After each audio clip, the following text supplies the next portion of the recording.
안녕하세요. 저는 미국에서 살고 있는 43살의 여자입니다.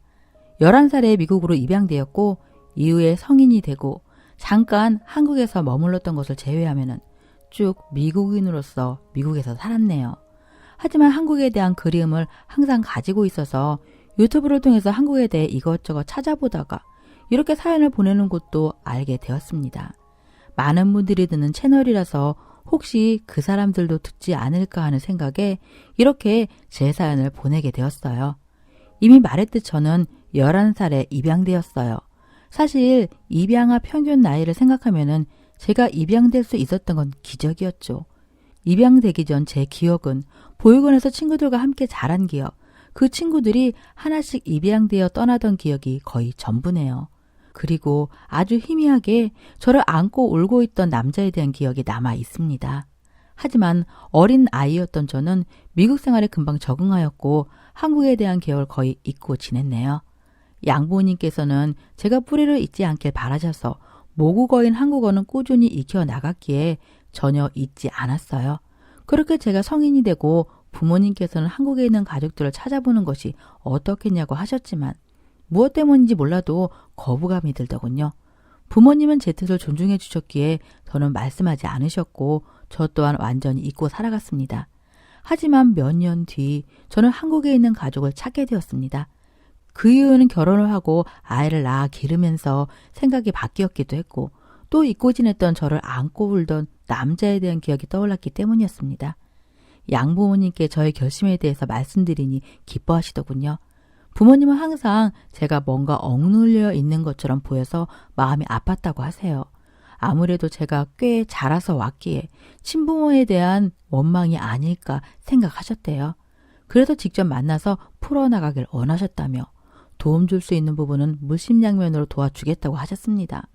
저는 부모님의 도움으로 입양 기간에 연락을 하였고 그 후 한두 달은 진척 없이 기다리는 시간이었네요. 하지만 얼마 뒤 친부모님을 찾은 것 같다는 연락을 받게 되었습니다. 그리고 그 후에는 아주 빠르게 진행되었어요. 남편과 저는 11살 이후 한 번도 가보지 못한 한국으로 갔습니다. 그곳엔 제 가족들이 저를 기다려주고 있더군요. 정말 대가족이었어요. 낳아주신 어머니와 아버지, 2명의 동생들과 또 그 가족들까지 공항이 터질 지경이더군요. 처음 한국으로 갈 때는 DNA 검사를 해야 하지 않을까 생각했었는데 가족들 얼굴을 보니 전혀 그럴 필요가 없더군요. 한국 속담에 시 도둑질은 못한다더니 저와 저희 한국 가족들이 딱 그렇더라고요. 저희는 시끌벅적하게 일부러 무거운 이야기는 피해가면서 일정을 보냈어요. 7박 8일 정말 빠르게 지나가더군요. 가족들과 함께 여러 관광지를 둘러보고 또 가족들의 집으로 가서 어릴 적 제 사진과 가족들 사진을 보면서 즐거운 시간을 보냈습니다. 가족을 만나면 감춰진 상처가 들춰질 거라 생각했던 저의 은연중의 불안이 말끔히 사라졌죠.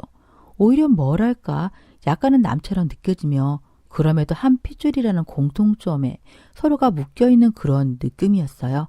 너무 무겁지도 또 가볍지도 않은 그런 관계요. 제 사고방식과 꼭 같았지만 또 서운하긴 했어요. 그리고 미국으로 돌아오기 전날 부모님과 저는 셋이서 이야기를 나누었네요. 지금은 먹고 사는 게 좀 나아졌지만 그때는 입 하나라도 줄이는 수밖에 없었다. 살면서 네 생각 많이 했지만 어쨌든 지금 내 모습을 보니 그때 한번 가슴이 찢어졌더라도 잘 보낸 것 같구나. 모르긴 몰라도 미안하다는 말을 먼저 할 줄 알았는데 제 지금 모습을 보니 입양 보내길 잘했다니요. 정서가 달라서 그런가 싶다가도 좀 서운하긴 하더군요. 하지만 마지막 밤이고 괜히 기억도 안 나는 아이였을 때 일로 얼굴 붉히기 싫어서 양부모님이 너무 좋으신 분이라 입양하라는 생각은 한 번도 한 적이 없이 행복하게 자랐다고 했네요. 뭐 그게 사실이기도 했어요. 오히려 저는 자라면서 한국을 떠올리는 게 싫었으니까요. 다음 날이 되어 저는 한국을 떠나면서 다시 만날 약속을 했어요. 막상 떠나려니 아쉬운 마음이 생기더군요. 내년에 아이 데리고 다시 올게요. 그동안 어머니 아버지 건강 조심하시고 잘 지내고 계세요?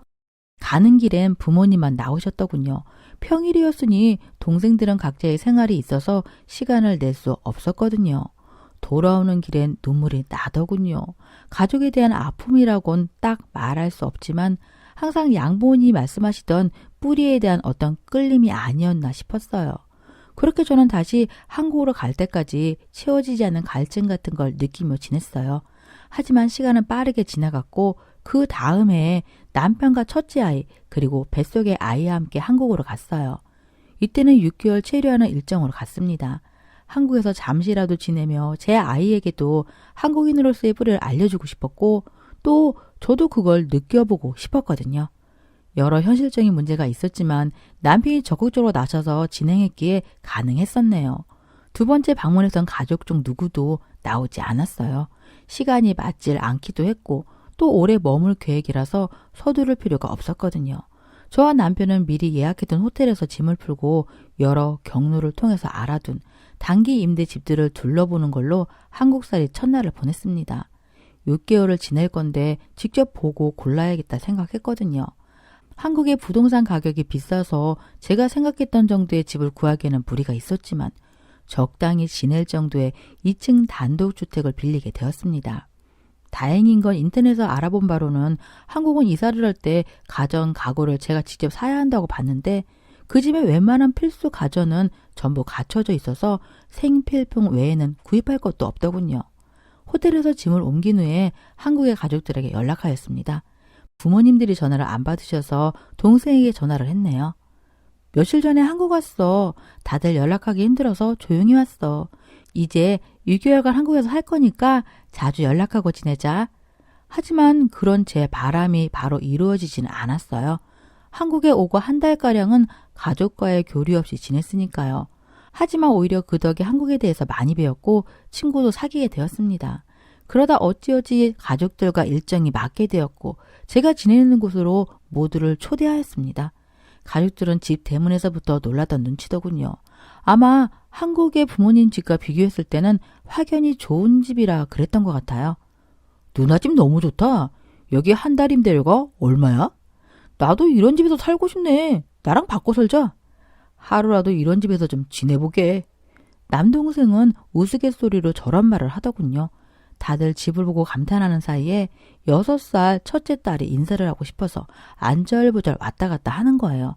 아이는 한국말을 거의 못해서 영어로 가만히 있으라고 타일렀죠.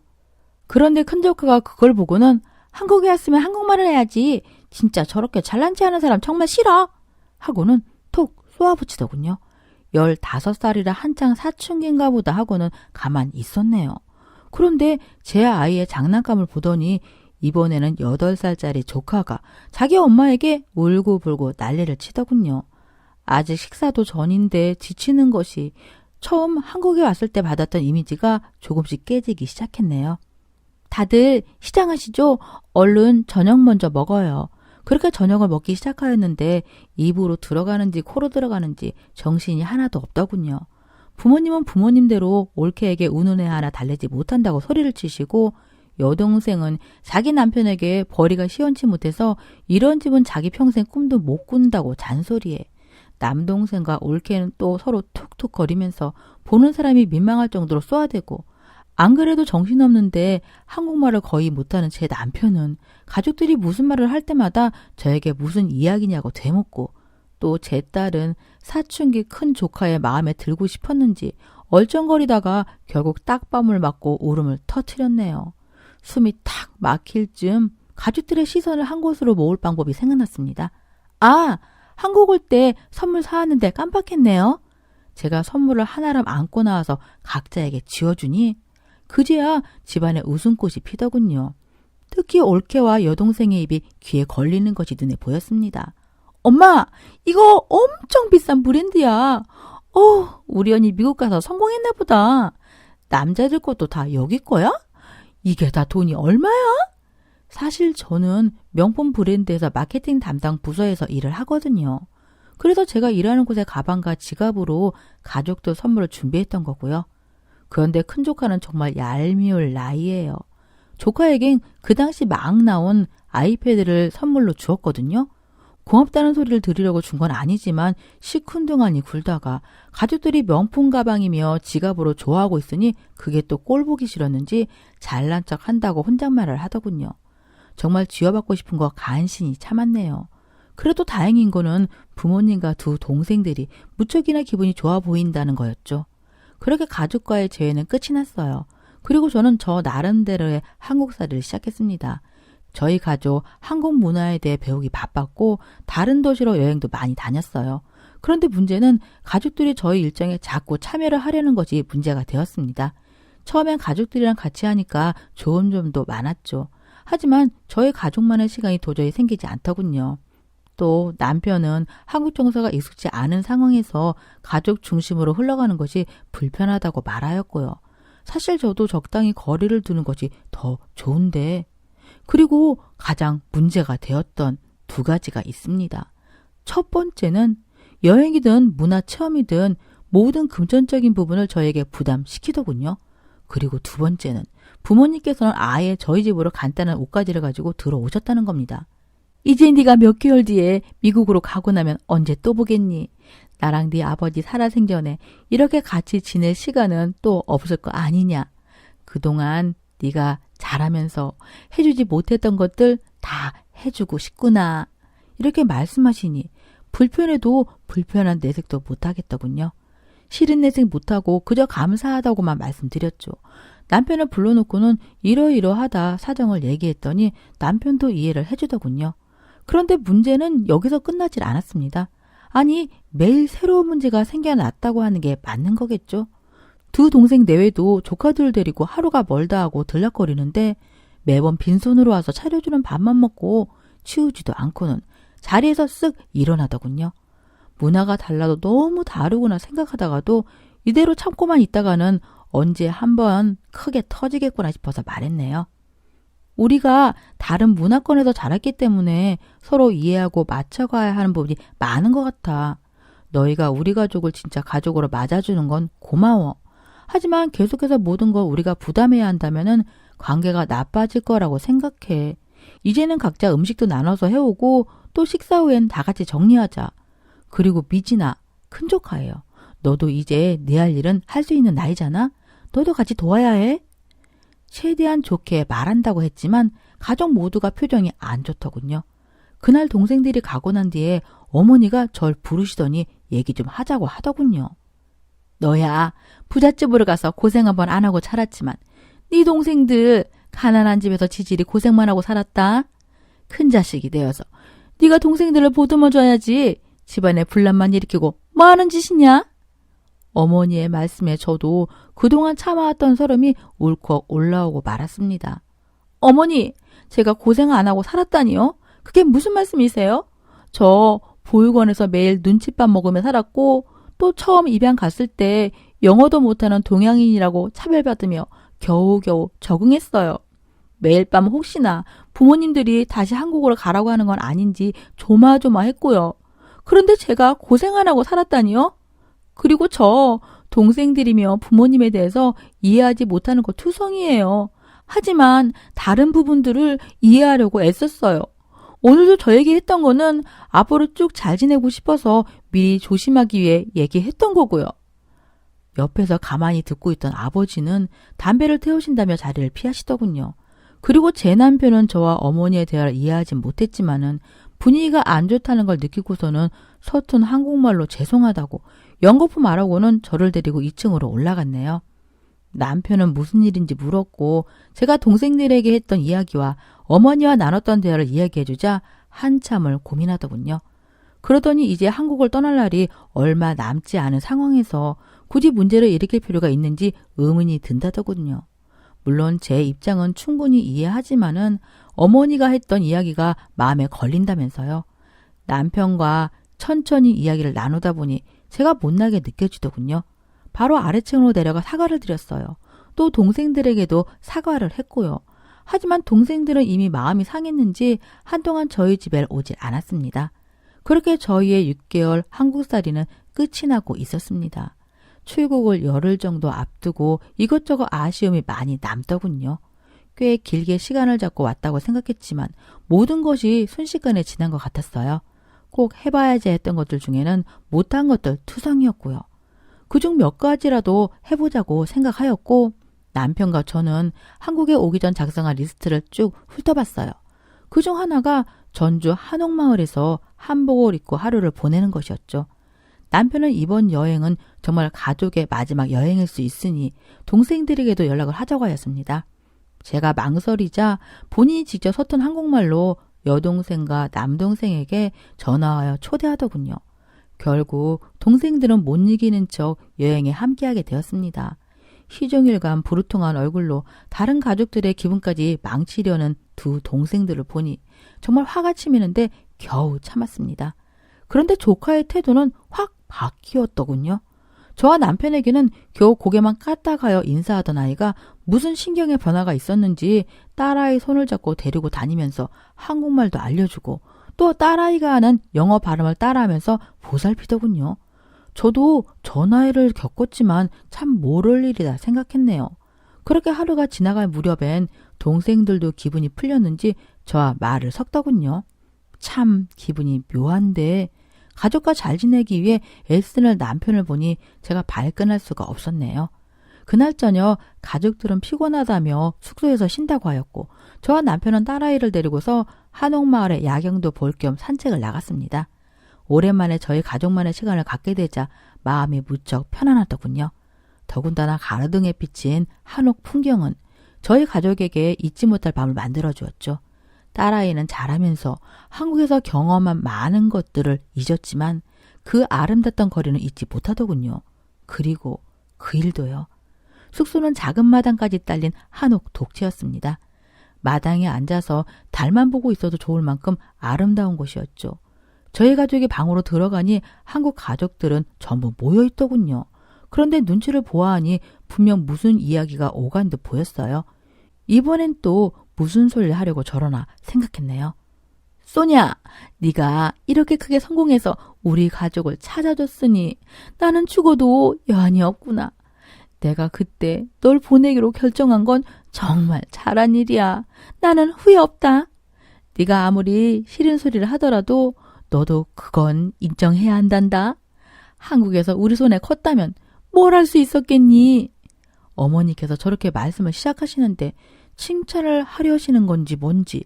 그런데 또 한편으론 일리 있는 얘기기도 했어요. 어머니가 말씀을 이어가시려는데 아버지의 표정이 너무 어두워 걱정이 되더군요. 그래서 말인데 우리가 한 가족이잖니. 너도 그만큼 혜택을 받고 자랐고 네 딸도 부모 잘 만나서 이제 걱정 없이 살 텐데 말이다.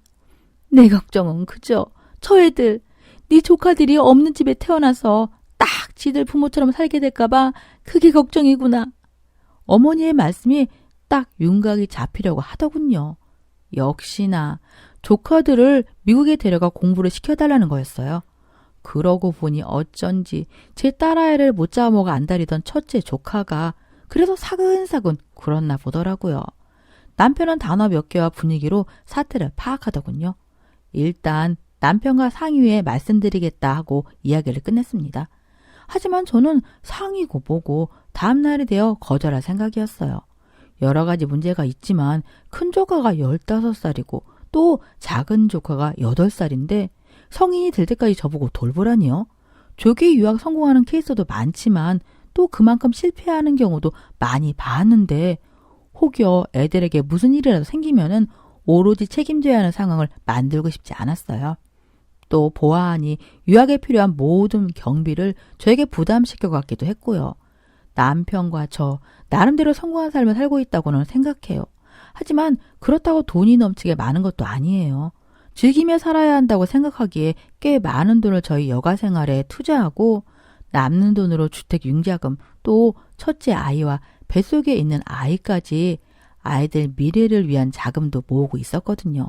사실 조카들까지 거둘 만큼은 안 돼요. 그래서 저희 사장 얘기해서 거절하고 현지에서 유학에 관련된 정보들을 알아봐 주겠다고 할 생각이었습니다. 그렇게 마음을 먹고 잠자리에 누웠지만은 도통 잠이 오질 않더군요. 한국을 떠난다는 아쉬움과 또 내일 아침이면 싫은 소리를 해서 가족들 전부 울상을 짓고 하루를 보낼 걸 생각하니 그 순간에는 차라리 조카들 전부 제가 거두겠다고 말하고 싶을 정도였어요. 그런데 남편도 잠을 못 이루고 있더군요. 남편과 저는 달빛이 환한 마당으로 나갔습니다. 그런데 남편이 제 마음을 눈치챘는지 우리가 도울 수 있는 부분은 돕자고 먼저 이야기를 하더군요. 생판 모르는 남도 걷어서 친자식 못지않게 길러주신 저희 양본인 같은 사람도 있는데 친조카들 도와주는 것이니 좋은 마음으로 그렇게 하자더군요. 남편의 말이 힘이 되어서 저도 그렇게 하자고 마음먹었네요. 그런데 방 안에서 아버지가 고함 치시는 소리가 들리더군요. 작작 좀 해. 이제 와서 당신이 무슨 자격으로 저 애한테 이런 짐을 지우는 거야? 저 애 보육원에 맡기고 단 한 번이라도 생사라도 궁금해한 적 있어?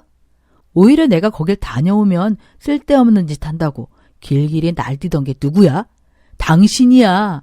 그리고 혹여나 내가 다시 애 데려올까봐 해외 입양 보낸 것도 당신이고. 그런데 이제 와서 뭐? 저 애가 성공해서 돌아오니 딸이니 뭐니 하는데 당신 처음에 뭐라고 했어? 형편이 어쩐지도 모르는데 덜컥 빚이라도 지고 있는 애 받아주는 거 아닌지 모르겠다고. 연락하기 싫다고 하지 않았어? 한국 다시 왔을 때도 거머리처럼 달라붙는 거 아니냐며 안 가겠다고 했고. 그러다 제 사는 모양새가 좋으니까 슬쩍 기어 들어가서는 다시 못 오니 같이 지내니 어쩌니. 당신이 인간이면은 어떻게 저 애한테 그럴 수 있어? 조용히 해요. 그러다 쏘냐 듣겠어요. 아니 막말로 지엄이도 버리고 간 핏덩이 걷어서 키워준 게 누군데 그래요? 당신이야. 동생이고 조카니까 어쨌든 뭐라도 해주고 싶었겠지만 나는 내 자식들 먹여 살리는 것만으로도 벅찼어요. 누가 나한테 돌을 던지길? 그게 걷어준 거야? 그게 걷어준 거냐고? 그 애한테 당신이 얼마나 모지게 굴었는지 내가 하나씩 다 말해봐? 아니 이 양반이 도대체 오늘따라 왜 이러는지 모르겠네. 그때는 다들 그렇게 살았어요. 어른이 바쁠 때는 고사리 손이라도 빌리는 거지. 이제 그만하쇼. 어디 할 게 없어서 가만히 있는 사람한테 술 먹고 시비가? 뒤이어 방 안에선 와장창 깨지는 소리가 들리더군요. 다리가 땅에 붙은 듯 꼼짝 못하는 저와 달리 남편은 재빨리 뛰어가 방으로 들어갔습니다. 아버지가 아니 제 외삼촌이 방 안의 기구를 모조리 부수며 울부짖더군요. 어느새 두 동생 내외 조카들 그리고 제 딸까지 모두 잠에서 깨 방으로 마당으로 모이더군요. 누나 이게 무슨 일이야? 누나가 또 무슨 말을 했길래 부모님이 저러시는 거야? 에이씨 집에 사람이 잘못 드니 조용할 날이 없지. 뭐가 혼자 잘나서 지랄이야 지랄이. 남동생은 무슨 일인지 알지도 못한 채 혼잣말을 하듯 저를 탓하더군요. 여동생도 마찬가지였고요. 속이 타들어가더군요. 방으로 들어가 외삼촌을 조용히 불렀습니다. 그제야 외삼촌은 조용해지시더군요. 저랑 얘기 좀 할 수 있어요? 외삼촌을 모시고 밖으로 나가려는데 그제야 상황을 이해한 큰조카가 욕을 하기 시작하더군요. 누구에게 저렇게 퍼붓는지 알지는 못했지만 이제 겨우 중학생인 아이가 어떻게 저럴 수 있나 싶을 만큼 욕짓거리를 하더군요. 사실 외삼촌의 말씀을 듣고 대충의 상황 파악은 되었지만 그래도 조카들 유형 그대로 진행하려 했었습니다. 하지만 동생들과 큰조카의 태도를 보니 제 미래가 그려지더군요. 미진아, 네가 네 부모님한테 유학 보내달라고 했니? 유학이 그렇게 가고 싶어? 큰조카는 갑자기 욕을 멈추더군요. 그리고는 언제 그랬냐는 듯이 고개를 끄덕이더군요. 그래? 네가 가고 싶다면 가야지. 네 부모님한테 말해. 난 너 데려가서 네 눈치 보고 네 부모 눈치 보고 살 생각 없어. 가고 싶으면 가. 내 도움 바라지 말고. 이렇게 말하고는 남편에게 짐 챙겨서 아이 데리고 나오라고 했네요. 저는 외삼촌을 모시고 먼저 나갔어요. 둘이서만 얘기하고 싶었거든요. 외삼촌, 얘야, 내가 먼저 말하마. 내 얘기 들어다오. 외삼촌은 제 부모님 이야기를 해주셨어요. 저를 낳아주신 엄마는 폐병에 걸린 남자 사랑에 빠졌고 임신을 하였지만 남자는 죽고 말았대요. 그리고 외숙모가 말했던 그 얘기는 사실이 아니라더군요. 엄마 또한 병을 얻었고 저를 낳고 얼마 뒤 결국 돌아가셨다고 해요. 친가에서 저를 데려갔지만 형편이 좋지 못해 결국 고아원에 맡겨졌고 얼마 후 외삼촌은 저를 데리고 집으로 갔지만 두 아이를 키우기도 빠듯했던 외숙모는 저를 달가워하지 않았다고 합니다.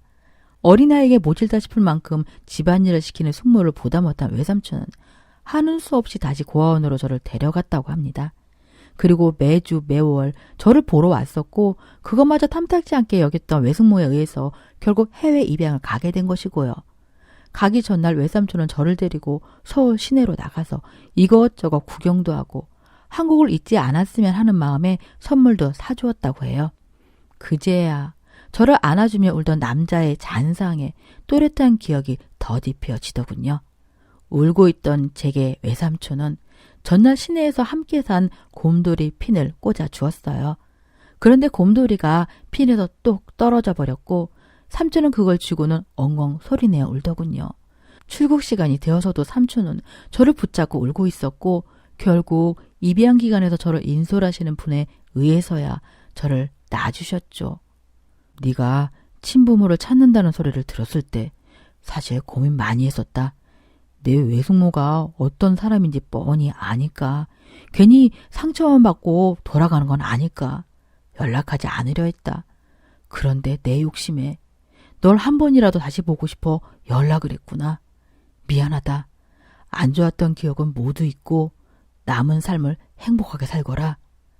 나는 이만 내 외숙모에게 가봐야겠다. 외삼촌은 제 손에 10만 원을 쥐어주시고는 축 처진 어깨로 가족에게 돌아갔습니다. 그 후로 저는 미국으로 돌아왔고 한국을 그리워하면서도 다시 갈 엄두가 안 나더군요. 남편은 두 아이와 함께 다시 한번 한국으로 여행을 가자고 하는데 언제 제 마음의 상처가 아물어 갈 수 있을지는 모르겠네요. 만약 제 사연 삼촌이 듣고 있다면 감사하다는 말씀 전하고 싶습니다. 미국에서의 삶은 삼촌이 제게 준 기회나 마찬가지예요. 삼촌도 저에 대한 미안함 털어내시고 잘 지내세요. 안녕하세요. 저는 이른을 코앞에 둔 여자입니다. 남편과는 환갑이 넘어 이혼하고 10여 년을 혼자서 살아가고 있어요. 이 나이가 먹고 자식들 전부 시집 장가 보내고 나니 혼자서 외롭다는 생각이 드는 날도 있습니다. 하지만 그렇다 해서 남편과 이혼을 후회한 적은 단 하루도 없네요. 남편과 저는 20대 중반의 선을 보고 결혼했어요. 비슷한 집안에 비슷한 조건으로 만나서 별탈 없이 결혼까지 진행되었죠. 하지만 시대가 그랬기에 시집살이는 참 모질기도 모질었습니다. 시부모님의 시할머니 33분을 모시고 살면서 임종까지 전부 제 차지였죠. 시아버지는 조용하신 성격이라 딱히 말씀이 많은 분은 아니셨지만 그렇다고 바람막이가 되어주시는 분도 절대 아니었어요. 시어머니는 당신 시어머니에게 저에게는 시할머니시죠. 한마디 싫은 소리라도 듣게 되면 그걸 고스란히 저에게 푸시는 분이셨고요. 오죽하면 시할머니께서 시어머니께 뭐라고 하실 정도겠어요. 너는 내가 한마디 한다고 그걸 그대로 네 며느리한테 풀고 앉았니? 난 보라고 그러는 거냐? 어디 눈치 보여서 말이라도 한마디 하겠니? 어휴, 내가 얼른 죽어야지. 그래야 너네가 편히 살지. 하지만 시할머니가 사실 보통이 넘으시긴 하셨죠. 시어머니가 그 당시 연세가 50이 넘으셨는데 6살짜리 애 혼내듯 혼을 내셨거든요. 그러다 본인 성질을 못 참으셔서 연탄 집게로 회초리를 치신 적도 있었습니다. 그런 분이니 당연히 저를 아껴주시거나 그런 것도 전혀 없었죠. 시어머니 잡느라 저에게 덜 하신 건지 모질다 그렇게 모진 사람은 본 적이 없을 정도였어요. 어느 날은 그때가 이제 막 이 집 저 집 세탁기를 들여놓을 때였는데 시어머니께서는 원래 제가 시집 오자 손빨래를 그렇게 시키셨는데 그래도 세탁기가 나오니 하나 사자고 하셔서 그날로 대리점에서 구입하게 되었습니다. 그런데 시할머니 집으로 배달된 세탁기를 보시더니 호통을 치시기 시작했죠. 시어미 속옷 그깟 거 하나 빨아주기 싫어서 이런 걸 들였냐? 당장 가져다 줘라! 결국 세탁기를 옆집에 맡겨놓고 시할머니 돌아가시는 그날까지 도둑 빨래를 했습니다. 또 때마다 제사는 뭐가 그렇게 많은지 한 달에 한 번꼴로 집안 제사가 있었어요. 식구도 적지 않은데 거기다 친척 어른까지 모조리 오셔서 이틀을 주무시고 지내다 가시는 게 1년이면 15번은 좋게 되었죠. 그때마다 삼시세끼 꼬박 새로운 밥과 반찬으로 상을 차리고 또 제사상도 저 혼자서 준비하였습니다. 그러다 보니 세월이 훌쩍 지나가더라고요. 결국 시댁 어른들 한 분, 두 분 세상을 등지시고 또 아이들도 자라서 취업이니 결혼이니 제품을 떠나서 쉰 중반이 되어서야 온전히 저를 위한 시간이 생겼습니다. 그동안 남편은 일이 바쁘다는 핑계로 집안일에 소홀하다 뿐 아니라 아이들이 태어나는 날도 한 번도 제 곁을 지켜준 적이 없었죠. 심지어 자기 부모님의 임종도 한 번 지킨 적이 없었어요. 하지만 그게 꼭 남편 탓만은 아니었죠. 저희 남편은 젊은 나이에 작은 구멍가게로 사업을 시작했습니다. 그 당시엔 뚝심도 있고 그러다 보니 금방 사업 확장을 하더라고요. 또 저도 다른 거엔 그렇게 밝지 않은데 희한하게 부동산 투자며 주식 투자로 돈을 좀 만지게 되었죠. 그래서 그렇게 번 돈으로 또 남편 사업에 필요한 자금 보태주며 지금은 꽤 큰 사업체가 되었습니다. 하지만 고생하지 않고 그냥 얻은 건 아니었어요. 현장에서 사고라도 터지면 몇 날 며칠을 밤잠도 못 자고 수습하느라 뛰어다니고 또 중요한 계약이 있으면 발이 닳도록 찾아다니며 제품 홍보하고 정말 고생했다는 거 누구보다 제가 잘 알고 있죠. 그래서 필요할 때 남편이 곁에 없었어도 원망도 없었습니다. 하지만 이건 저만의 생각이었죠. 아이들은 조금씩 아빠와 멀어져 다 자라서는 엄청 서먹서먹한 관계가 되었더라고요. 또 남편도 집이라고 와도 반겨주는 자식도 없고 하니 이래저래 섭섭한 게 많았었죠. 다른 집 자식들은 쥐 아빠라면 사족을 못 쓴다던데 도대체 우리 애들은 누굴 닮아서 저렇게 뾰루퉁한 거야? 늘 이렇게 투덜대는데 어쩌겠어요. 남편의 잘못도 아이들의 잘못도 아닌 그저 팍팍한 삶이 그렇게 만든 것 아니겠어요. 어쨌든 남편과 저는 그렇게 딱 맞게 서로의 역할이 나눠져 있었습니다. 금술이 좋다기엔 못하지만 누가 봐도 인연이구나 싶은 정도였죠. 서로가 딱 맞는 톱니바퀴 같은 존재라고 여겼네요. 그렇기에 남편이 뒤늦게 바람이 날 거라곤 꿈에도 생각하지 못했습니다. 50 중반이 되어 시어머니까지 돌아가시고 나서 제가 집안일에서 해방되니 남편도 그즘 사업을 아들에게 맡기고 은퇴를 생각했어요. 그러면서 평생 살갑게 군 적 없던 사람이 은퇴 후엔 함께 여행도 다니고 취미도 만들자고 하더라고요. 하지만 좋은 마음은 잠시고 같이 하지 않은 시간이 너무 길었는지 함께 무언가를 할 때면 싸움이 끊이질 않았습니다. 싸움의 이유는 정말 너무 사소해서 나중엔 왜 싸웠는지 기억도 나지 않을 정도였죠. 그래도 몇 가지 떠올려 보자면 남편은 제가 굼뜬 것이 마음에 들지 않는다며 화를 내곤 했어요. 저는 결혼하고 바깥일과는 전혀 담쌓고 집안일만 해왔으니 세상 돌아가는 일에 좀 느린 부분이 있습니다. 기계를 다룬다든지 이런 부분에서는 지켜보는 사람 속이 터지게 할 정도란 걸 저도 알고 있죠. 그리고 그에 비해 남편은 저와 반대로 그 나이를 먹고도 기술이 발전하는 걸 제깍제깍 따라가는 사람이고요.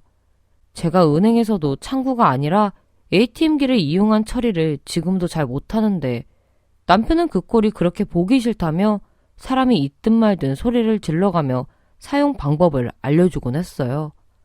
하지만 그때뿐이지 또 금방 잊어버렸죠. 핸드폰 사용법도 당연히 그랬고요. 결국엔 남편도 잔소리하는데 지쳤는지 혼자서 이것저것 배우러도 다니고 취미도 만들고 하더라고요. 그때 사실 말을 안 해서 그렇지 따지고 보면 속이 터지는 건 저도 마찬가지였죠. 게다가 남편이 집에 있는 시간이 길어지니 결국 저는 다시 시집살이를 하는 꼴이 되었습니다. 그러다 보니 자연스럽게 집안에서 제가 해야 할 일이 늘어났죠. 일할 때야 바쁘고 피곤하고 하니 양말을 뒤집어 벗어놔도 제가 다시 뒤집어 빨곤 했는데 집에서 놀면서도 변한 게 하나도 없더라고요. 오히려 시간마다 입이 심심하다고 뭐 만들어 먹자 입만 놀리고는 장 봐서 음식하고 뒷정리까지 전부 제 일이었죠.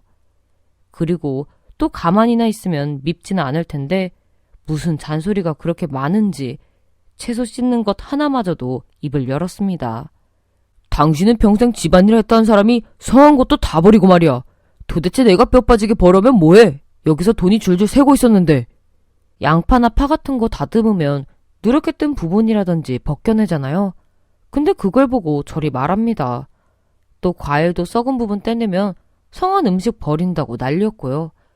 그래서 한 번은 하도 얄미워서 일부러 과일 썩은 부분을 남편에게 내주었죠. 그랬더니 어디 먹지도 못하는 걸 내놨냐고 또 난리. 견디기가 힘들더라고요.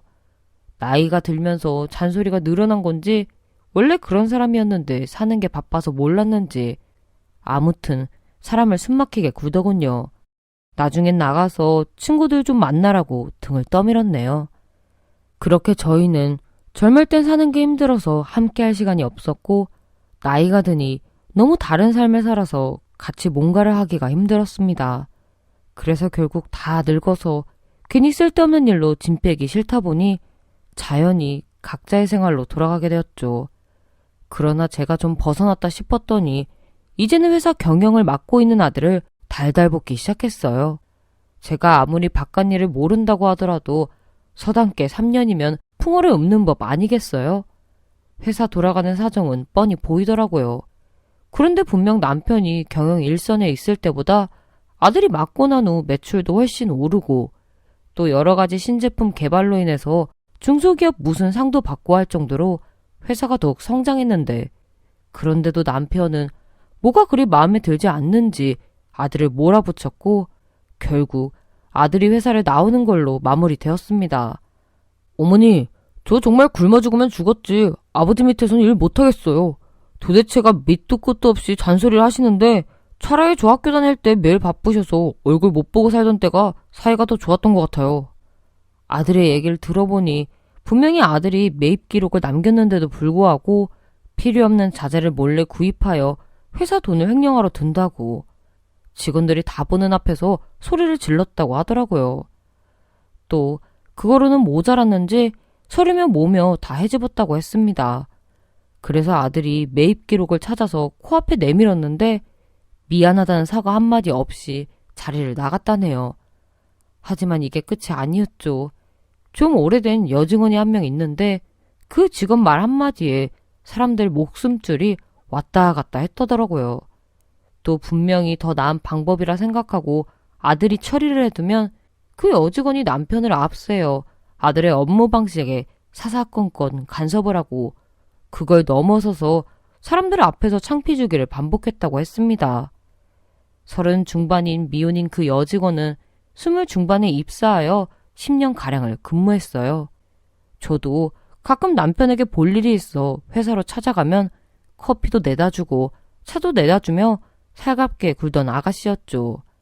하지만 남편에게 들은 바로는 일 재주가 썩 좋지 않았던 걸로 아는데 시간이 많이 흘러 연차도 많이 되었고 하니 어쩌면 이제 입사 1년 차인 아들보다 돌아가는 사정을 더 잘 알지도 모르죠.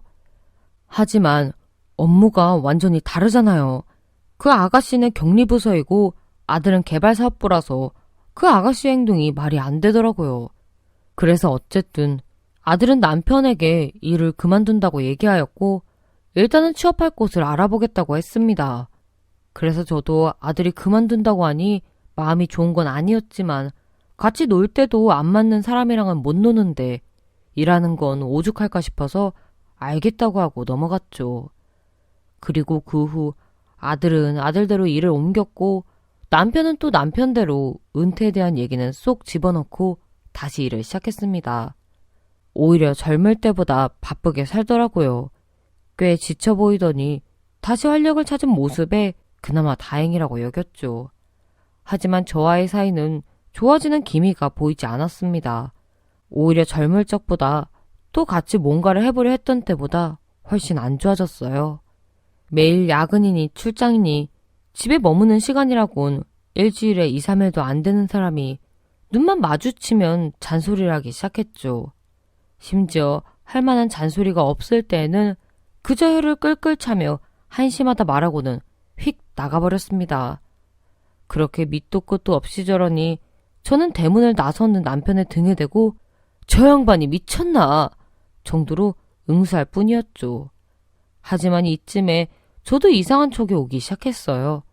평소엔 남편 회사에 꼭 다녀가야 할 일이 아니고선 안 가는데 그날은 핑계를 만들어서라도 가보고 싶더라고요.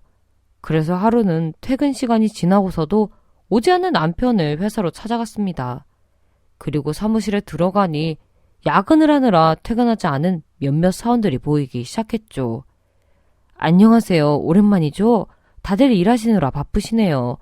남편은 아직 퇴근 전이죠? 불쑥 찾아가 인사하는 저를 보고 직원들은 적잖이 당황한 표정이더군요. 그래서 남편에게 제가 왔다고 전해준다는 걸 괜찮다고 뿌리치고 바로 굳게 닫힌 사무실로 갔습니다. 여보, 나왔어요. 요새 매일 늦으니 같이 저녁이라도 뭐... 그런데 사무실엔 남편 혼자가 아니었어요. 그 여직원이 단추를 살짝 풀어헤치고 남편과 붙어 있었죠. 제가 어쩌다 사무실에 들리더라도 절대 못 앉게 하던 사장 의자에 남편과 같이 앉은 것도 누운 것도 아닌 자세로요. 여보, 저리 비켜봐. 남편은 위에 앉은 여직원을 밀쳐내고는 속옷을 주섬주섬 입었습니다. 여직원은 허리까지 올라간 치마를 내리며 저와 눈도 마주치지 못했죠. 그래서 저는 남편의 책상 위에 올려진 여직원의 속옷을 볼펜 끝으로 집어들고는 휙 던졌어요. 야근하느라 바쁜데 내가 괜히 왔네. 잠깐만 있어봐. 그렇게 말하고는 저는 핸드폰을 꺼내 서툴게 사진을 찍었습니다.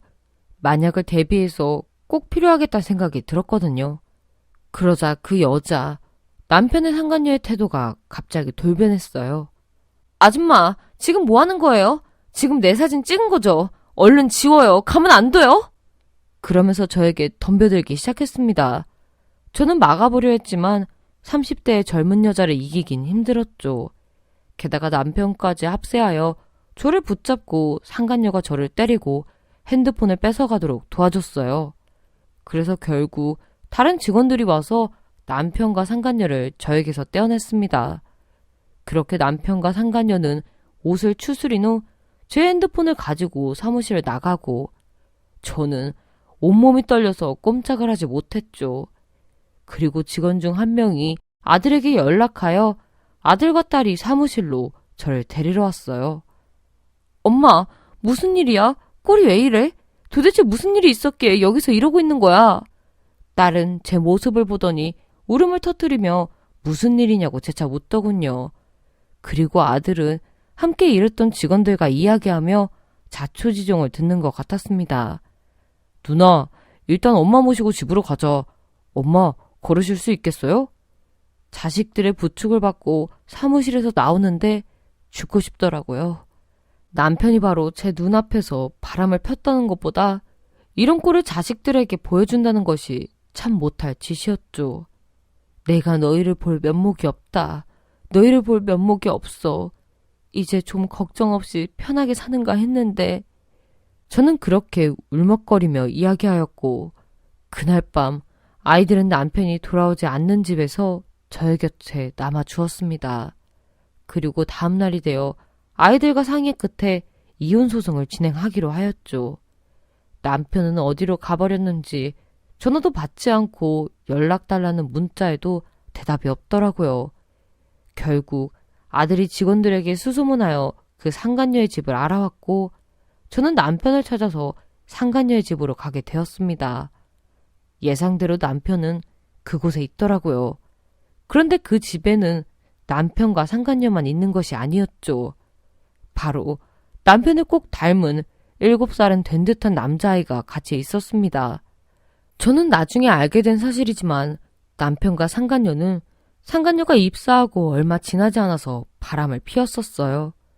그리고 둘 사이에 아이도 낳고 진짜 가족처럼 지냈더군요. 그리고 남편이 은퇴니 뭐니 그런 소리 했을 때에는 둘의 사이가 한창 안 좋을 때였다고 했습니다. 회사에서도 이런저런 소문이 있었지만 가족의 귀에는 들어오지 않던 거죠. 둘이 도대체 언제부터 바람을 핀 거야? 둘 사이에 자식도 있는데 내가 찾아가면 사모님 하면서 아무렇지 않은 얼굴로 대했다는 거야? 당신 그래서 민영이도 일부러 내쫓은 거고? 하지만 남편은 제가 무슨 말을 하든 쳐다도 안 보고 아이와 놀고 있었고 그 상간녀는 고개를 뻣뻣이 쳐들고 차를 내오며 그때까지 서 있는 우리에게 자리에 앉으라고 한 뒤 이야기를 시작했습니다. 이혼하시려고 한다면서요? 아줌마가 믿든 말든 상관없이 이 일랑 저 그동안 맘고생 심했어요. 어차피 내년이면 아이 학교 문제도 있어서 호적 정리도 필요했거든요. 이도 조용히 이혼하고 싶다니까 소송이고 뭐 그렇게 진행할 필요 없이 아줌마한테도 어느 정도 재산은 줄 생각이 있으니 깨끗이 합의 이혼으로 갈라서는 걸로 하세요.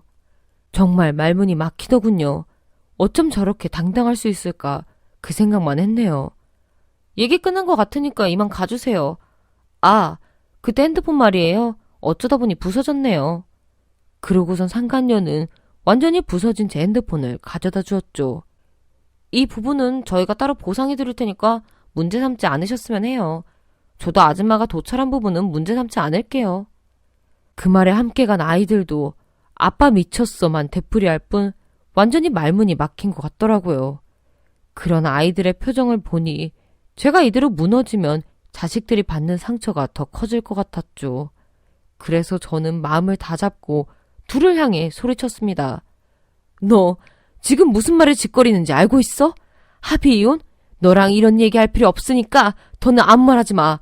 어차피 증거도 있고 너네가 나 폭행한 것도 전부 진단서 떼뒀어. 재산 반을 준다고? 당신 정신 차려. 망해가는 회사 내가 몇 번이나 살린 줄 알고나 있어? 그리고 민혁이가 들어가서 회사 매출을 얼마나 올려놨는데 너희 두 사람 알거지로 쫓겨나게 할 테니까 그렇게 알아둬. 결국 남편과 저는 이혼소송을 하게 되었네요. 하지만 제가 떵떵거리며 말했듯 알거지로 남편을 내쫓지 못했습니다. 물론 상간녀의 말처럼 반씩 나눈 것도 아니고요. 일단 남편은 유책 배우자로 저와 아이들에게 거액의 위자료를 주게 되었고 또 재산에 대한 저의 기여도가 인정이 되었어요. 그래서 남편이 그 회사를 가지기로 하고 나머지 재산에 대해서는 제가 가지는 걸로 결론이 났습니다. 그런데 마지막으로 본 남편은 자신이 지은 죄는 생각도 못하고 저에게 온갖 저주를 퍼붓더군요. 게다가 상간녀는 도대체 무슨 자신감인지 남편을 위로한다는 말이 어차피 회사는 우리가 가졌잖아. 당신이랑 내가 일으킨 회사니까 앞으로 더 잘 해나갈 수 있어. 저게 얼마나 든든한 포험인데 하고 말도 안 되는 소리를 하더이다. 아들을 그렇게 쫓아내고 회사는 이전보다 상황이 안 좋아지고 있었는데 도무지 저 둘의 눈에는 보이지 않았나 봐요. 어쨌든 그렇게 이혼 후 처음에는 모든 것이 낯설었습니다. 서툰 제가 혼자서 처리해야 할 일이 투성이더라고요. 하지만 자식들과 며느리, 사위를 총동원하여 시간 날 때마다 핸드폰 사용법이며 컴퓨터 사용법, 또 ATM기로 은행 업무를 보는 법 등을 천천히 배워갔죠. 아, 그리고 운전면허도 땄네요. 이건 처음엔 자식들이 워낙 반대해서 좀 어려움이 있었지만 제가 끝까지 밀고 나갔습니다. 매번 너네한테 이거 해달라 저거 해달라 그렇게 살 순 없지 않겠니? 이제 내 나이 60인데 앞으로 얼마나 더 살지 아무도 모르지만 죽는 날까지 너네한테 의지하며 살고 싶은 마음 없다. 그렇게 결국 자식들이 가장 신중하고 꼼꼼하게 알려준 건 운전이 되겠네요.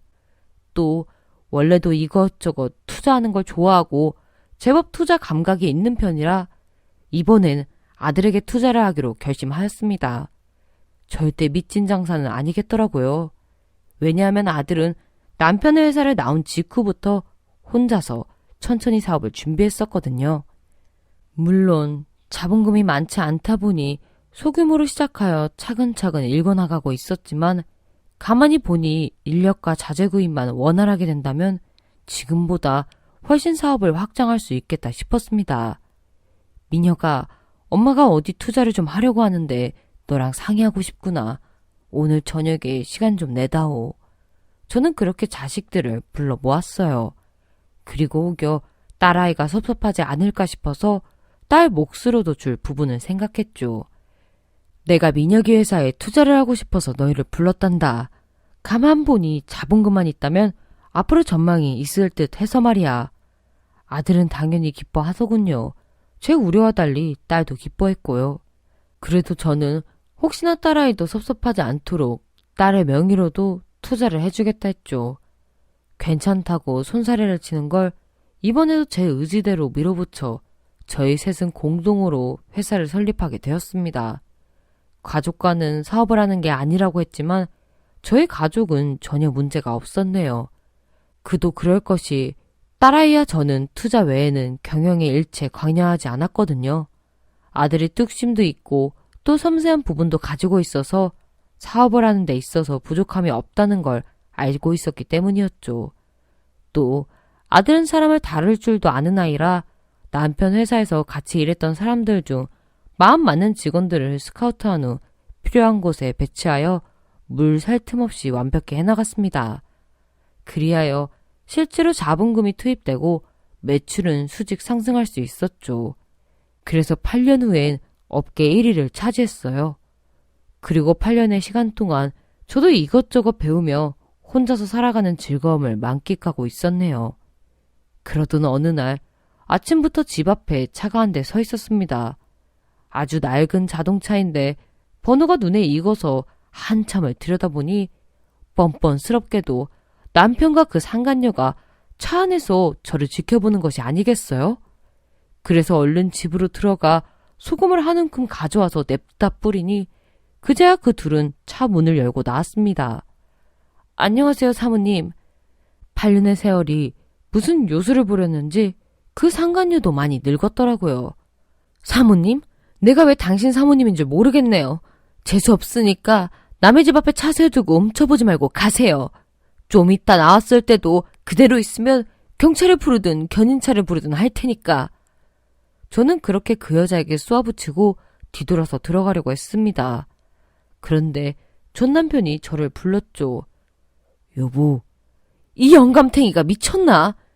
여보 소리에 어찌나 화가 났는지 들고 있던 소금을 얼굴에 대고 쏟아 부었네요. 그런데 어찌 된 일인지 그 꼴을 당하고도 두 사람은 제 눈치를 살살 살폈죠. 그러더니 곧 상간녀가 먼저 무릎을 꿇었습니다. 사모님, 남편이랑 저를 용서해달라고 온 거 아니에요. 제 얘기 잠시만 들어주세요. 저희 아들 한 번만 구해주세요. 참, 아이 얘기니 혹시나 무슨 일이 있는 건지 뿌리치지 못하겠더라고요. 그래서 이야기를 들어보니 둘 사이에 아이가 사람 하나를 때려서 병원 신세를 지게 했다는 이야기였습니다. 그래서 합의금이 필요한데 돈을 구할 수 없어서 저에게 온 것이었죠.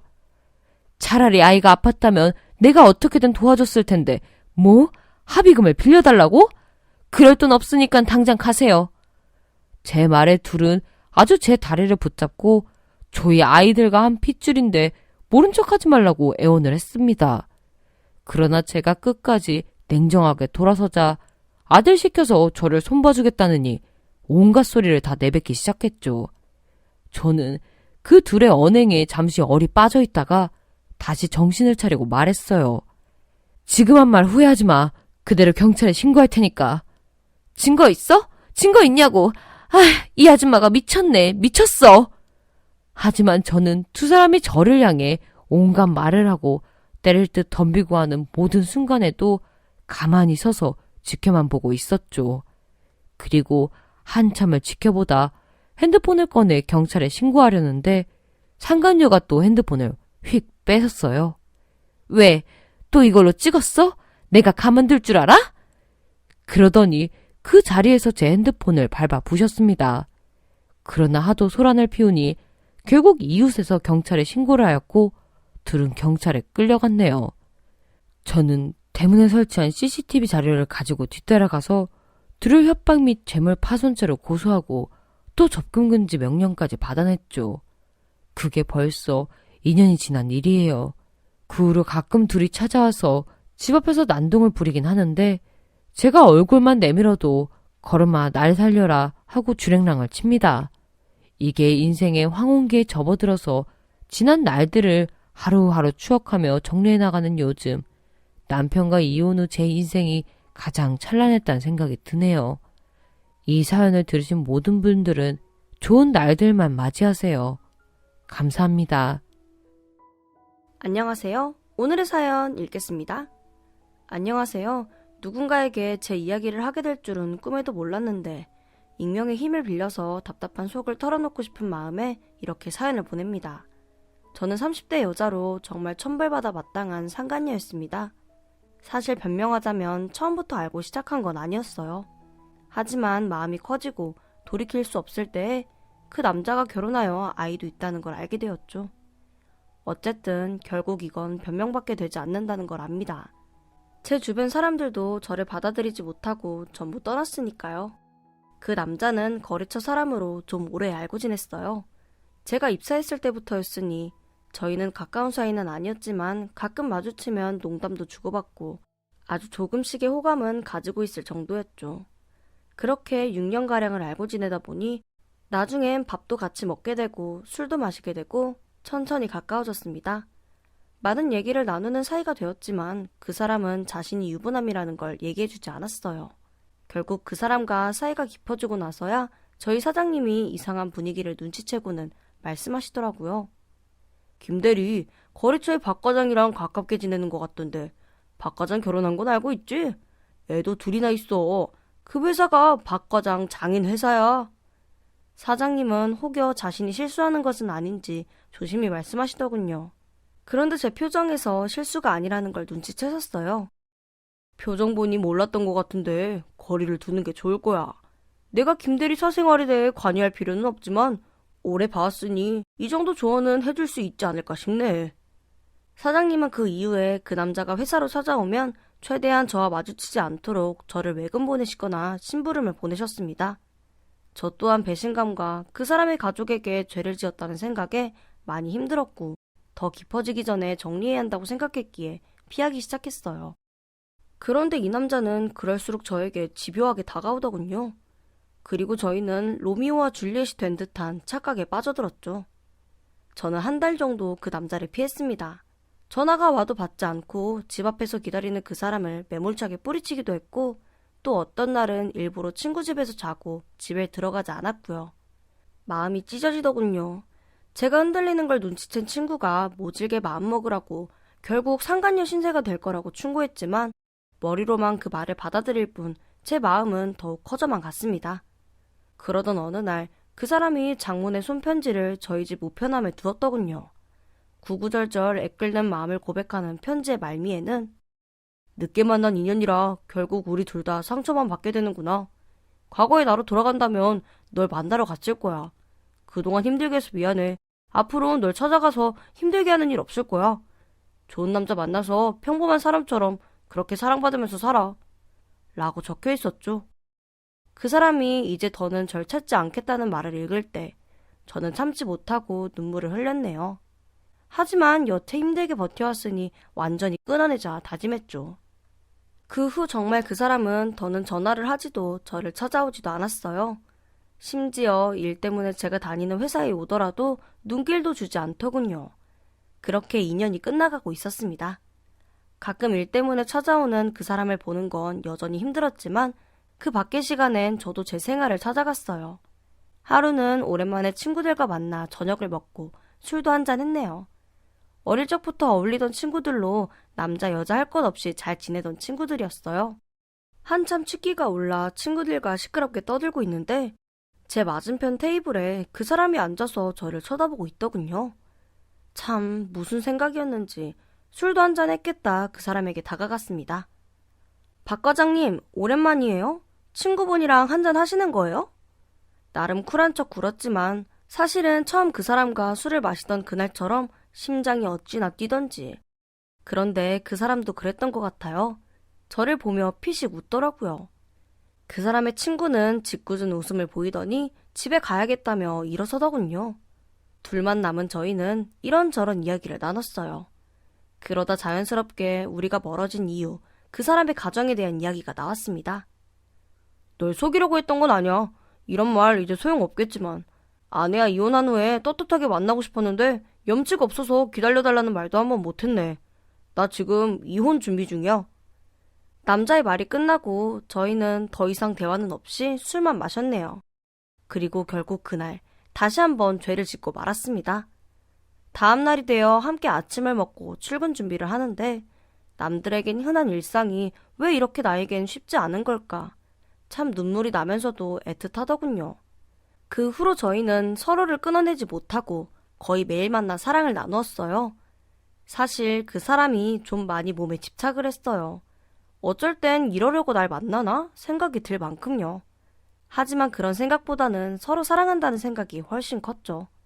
그렇게 저희 사이는 더욱 깊어졌습니다. 결국 꼬리가 길면 밟히기 마련인데 그땐 그런 생각도 못할 만큼 그 사람에게 빠져 있었네요. 얼마 후 회사 사람들이 눈치를 채고 수군거리기 시작했습니다. 몇 년을 한 회사에서 동료라고 생각했는데 제가 등을 보이기만 하면 손가락질하고 욕한다는 게 참 힘들더군요. 그래도 어느 한편으론 당연한 결과라고 받아들이고 있었어요. 어쨌든 더는 다닐 수 없을 것 같아서 사표를 내고 이직 준비를 하게 되었네요. 그런데 결국 터질 게 터지고 말았습니다. 그날 오전 저는 외근을 갔다가 그 남자와 함께 점심을 먹기로 하였습니다. 그 사람 회사 앞으로 가서 기다리는데 회사로 들어가는 여자 한 명이 눈에 들어오더군요. 저보다 훨씬 어리고 훨씬 예쁜 그 여자를 보는데 무슨 촉이었을까요? 그 남자의 와이프라는 확신이 들더라고요. 그런데 그 여자도 그랬나 봐요. 뭔가 촉이 왔는지 저를 향해 다가오더군요. 안녕하세요. 땡땡물수단 다니시죠? 그 여자는 정확히 제 회사가 어디인지도 알고 있었습니다.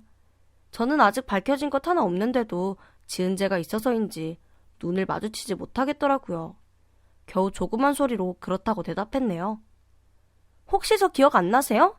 예전에 아빠 회사 일 도우면서 가끔 갔었는데 너무 예전이라 기억 못 하시나 보다. 그때 그 남자가 회사 밖으로 나왔습니다. 그는 저와 함께 있는 그 여자를 보더니 시선을 그 여자에게 맞추고 인사하더군요. 당신이 웬일이야? 나 오늘 점심 약속 있는데. 인사해. 이쪽은 거래처 직원이야. 아, 당신도 알겠구나. 예전에 아버님 회사에 있을 때 봤던 것 같은데. 그 남자는 정말 천연덕스럽게 거짓말을 하더군요. 뭔가 서운하긴 한데 그렇다고 또 그 자리에서 당황했다면 저희 둘 다 어쩔 줄 모르긴 했겠죠. 하지만 이혼 준비를 한다던 그 남자의 말이 거짓말이라는 건 확실히 알게 되었네요. 그날 저는 불륜남과 그 사람의 와이프와 함께 점심을 먹게 되었어요. 어찌나 불편하던지 결국 심하게 체해서 회사에 갔다가 조퇴를 했습니다. 그런데 진짜 문제는 그 다음날이더군요. 그 사람의 와이프가 회사로 저를 찾아온 겁니다. 안녕하세요. 오늘은 저 기억하시겠죠? 어제 같이 밥도 먹었으니 당연히 기억하시겠죠. 다음날 다시 본 그의 와이프는 전날보다 더 빛나 보이더군요. 오늘은 그쪽한테 할 말 있어서 왔어요. 당신 혹시 내 남편이랑 바람피고 있어요? 아니라면 미안해요. 요새 그의 행동이 좀 이상해서요. 마음에 걸리는 것도 있고. 차라리 무릎 꿇고 미안하다고 했어야 해요. 하지만 저는 뻔뻔스럽게 아니라고 말하며 찔리는 게 있으니 오히려 화를 냈네요. 그 사람의 와이프는 미안하다고는 말했지만 뭔가 알고 있는 듯 오히려 당당한 얼굴이었어요. 하루 종일 그 표정이 마음에 걸려 그날 회사에서 뭘 했는지도 모르고 하루를 보냈습니다. 그러다 저녁이 되어 그 이에게 전화를 걸었습니다. 당장 만나자고 했죠. 미안해. 오늘은 일찍 들어가 봐야 될 것 같아. 아무래도 와이프가 무슨 눈치를 챈 것 같아. 당신 이혼 준비 중이라며 지금 나 가지고 노는 거야? 그런 거 아니야. 아무것도 모르면서 쉽게 말하지 마. 와이프의 문제만 걸린 게 아니란 말이야. 애들 문제도 있고 또 회사 문제도 있어서 네가 생각하는 것처럼 쉬운 문제가 아닐 뿐이야. 그 사람은 발끈해서 화를 내더니 이내 차분하게 설명하려 들더군요. 그리고는 전화를 끊기 전 다음날 만날 약속을 잡았어요. 다음날 만난 그는 외곽으로 차를 몰고 나가더라고요. 가는 내내 저희 둘은 아무 말도 안 했습니다. 그러다 강가에 차를 세우고 이야기를 시작했습니다. 어제 당신 부인 나 찾아왔던 거 알고 있지? 남자는 가만히 고개를 끄덕이더군요. 하지만 한참을 아무 말도 없더니 저에게 헤어지자고 말하였습니다. 장인어린 회사에서 이제 막 인정받고 좀 있으면 나한테 경영을 맡긴다고 하시는데 이런 때 문제를 만들 순 없어. 네가 이해 좀 해줘. 그래도 내가 사랑하는 건 너야. 그 사람은 그렇게 말하며 입맞춤을 하려고 했어요. 헤어지다며. 그런데 뭐 하는 짓이야? 당신 내가 첩으로 보여? 정신 차려. 하지만 제 행동은 말과 달랐어요. 그 사람과 제가 한참 서로에게 빠져있을 때 어두웠던 눈앞이 환하게 밝아지더군요. 순간 무슨 일이 일어났는지 알지도 못했네요. 그런데 저희가 타고 있는 차 앞에 헤드라이트를 켠 차가 한 대 서더니 누군가 차에서 내려 저희를 향해 똑바로 걸어왔습니다. 그리곤 무슨 말을 꺼내기도 전에 옷도 제대로 걸치지 않은 저희 모습을 사진으로 찍고는 다시 떠났습니다. 알고 보니 남자의 와이프는 계속해서 남자와 제 뒤를 쫓을 사람을 고용하였고 저희는 한참 그 짓을 하고 있는 걸 그대로 사진 찍힌 거죠. 그 후의 일은 제가 아무리 죽을 죄를 지었다고 해도 정말 기억하기도 싫네요. 남자는 와이프에게 이혼 소송을 당한 것은 당연하고 또 장인의 회사에서도 잘렸어요. 저 또한 사표를 낸 상태였지만 그 사람 장인의 입김으로 다음날 회사에서 바로 잘렸죠. 그 바닥이 워낙 좁다 보니 저희들을 받아주려는 회사도 없었다는 거예요. 더 힘들었던 건 그 사람의 와이프가 제 가족, 지인들에게 그 사진을 전부 보낸 거였어요. 결국 부모님마저도 너 같은 딸 준 적 없다며 저를 내치셨죠. 결국 그 사람과 저는 서울에서 멀리 떨어진 지방으로 가서 둘만의 삶을 살자고 하였습니다. 그 사람은 이혼하며 그나마 모아뒀던 재산은 아이들 양육비 일부와 유책 배우자이기에 위자료로 주게 되었죠. 그래서 제가 모아뒀던 돈으로 새 삶을 시작하기로 하였네요. 그 후 저희 두 사람 오래오래 행복하게 살았다면 그나마 저에게 위로가 되었을까요? 글쎄요. 그렇다 해도 평생을 죄책감을 안고 살았겠죠. 저와 그 사람은 통영으로 내려가 결혼식은 포기하고 혼인신고만 하고 살림을 시작하였습니다. 모아둔 돈에 대출을 받아서 땅을 사고 커피숍을 차렸어요. 번화가에서 조금 떨어진 곳이었지만 나중엔 관광지로 개발되어 벌이가 나쁘진 않았습니다. 하지만 매달 남편 아이들 양육비로 나가는 돈이 만만치 않다 보니 생활은 빠듯했네요. 하루하루 밥 벌어먹고 살 걱정이 우선이었기에 저희 둘 사이도 그만큼 멀어지더군요. 가게만으론 생활이 빠듯하다 보니 한 사람이 가게를 보면 다른 사람은 일용직 일을 나가길 반복하였습니다.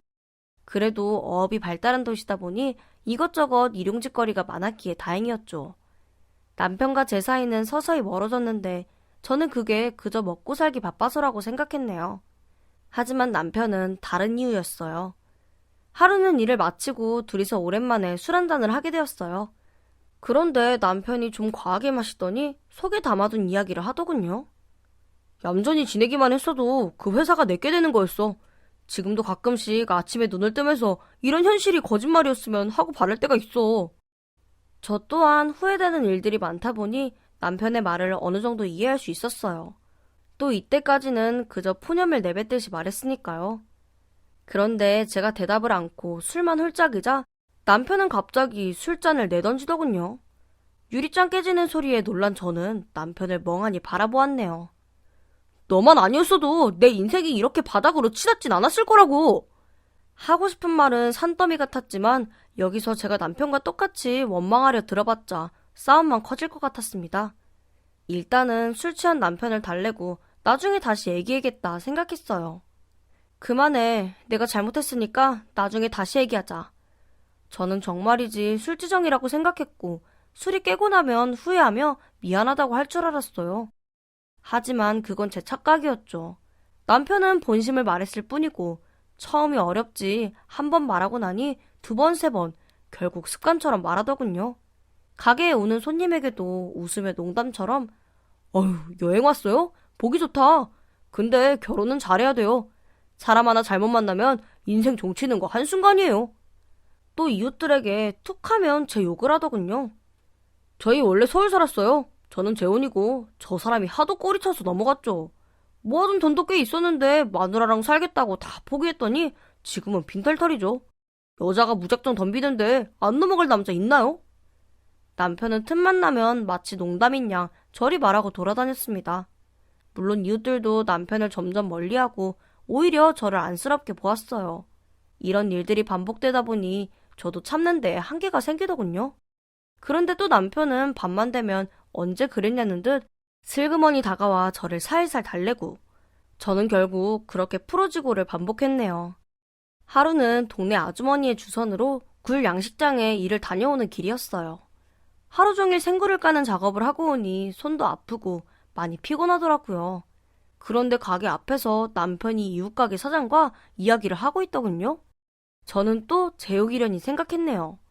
그런데 이젠 제 욕만으론 부족했는지 전처와 저를 비교하기 시작했습니다. 원래 남자는 처음 보는 여자가 제일 예쁜 거라고. 그땐 눈에 뭐가 씌었지. 생긴 것도 전처가 훨씬 예뻤어. 또 집도 잘 살았고. 가만히 있었으면 장인 회사를 그대로 물려받는 거였는데 내가 불려우한테 홀려서 그만. 전처는 또 여부 스타일이라 밤일도 기가 막혔는데 말이야. 이건 비교를 넘어서서 나 부끄러워 더는 못 듣겠더군요. 그런데 제가 온 걸 눈치챈 이웃사장이 헛기침을 하며 형님, 저는 이만 가볼게요. 이러고는 자신의 집으로 돌아가더라고요. 남편은 그제야 제가 왔다는 걸 알았지만 미안해하기는커녕 오히려 당당한 얼굴로 사람들도 지나다니는 큰 길에서 야한 농담을 하더군요. 남편은 원래도 야한 농담을 자주 하는 편이긴 했어요. 하지만 그건 사랑하는 사람들끼리의 장난이라고 생각했었는데 거기다 전처와 비교를 한다는 것에 너무 화가 났습니다. 당신, 당장 나가. 다시는 안 보겠다는 생각으로 남편에게 화를 냈지만 그것도 결국 오래가지 못했네요. 남편이 저를 또다시 살살 달래는 바람에 그냥 넘어가고 말았습니다. 그렇게 저희는 낮에는 서로 못 잡아먹어서 안달이다가 밤이 되면 한 입을 덮고 자며 정을 쌓았습니다. 그런데 결국엔 그것도 시들시들해지더군요. 사실 제가 그렇다는 게 아니라 남편이 저를 조금씩 피하기 시작했어요. 남편의 아이들이 국제학교를 다니며 방학에 여러 체험을 위해 거제로 내려온 상황이었는데 매일 거제로 통영으로 왕복하니 피곤해서 그런 것 같았어요. 하지만 이러다 멀어져서 이혼하는 건 아닌지 덜컥 겁이 나더군요. 모두의 손가락질을 받고 한 결혼이라서 그런지 이미 엉망진창이라 여겨지는 결혼 생활이라도 놓고 싶지 않았거든요. 당신 요즘 많이 피곤한가 봐? 애들도 여기 그냥 놀러 온 것도 아니라며 당신이 매일 갈 필요가 있어? 어린 것도 아니고 중학생들이면 어련히 자기 앞가림 할 거 아니야. 일주일에 두세 번 보는 거면 충분할 것 같아. 너는 왜 이렇게 무식한 소리를 하냐? 사춘기 애들한테 아빠가 얼마나 중요한지 몰라서 그래? 전처랑 사이도 그렇게 갈라놓더니 이제 부모 자식간도 끊어놔야 속이 시원하겠냐? 내가 미쳤지. 저런 게 뭐가 좋다고. 에이.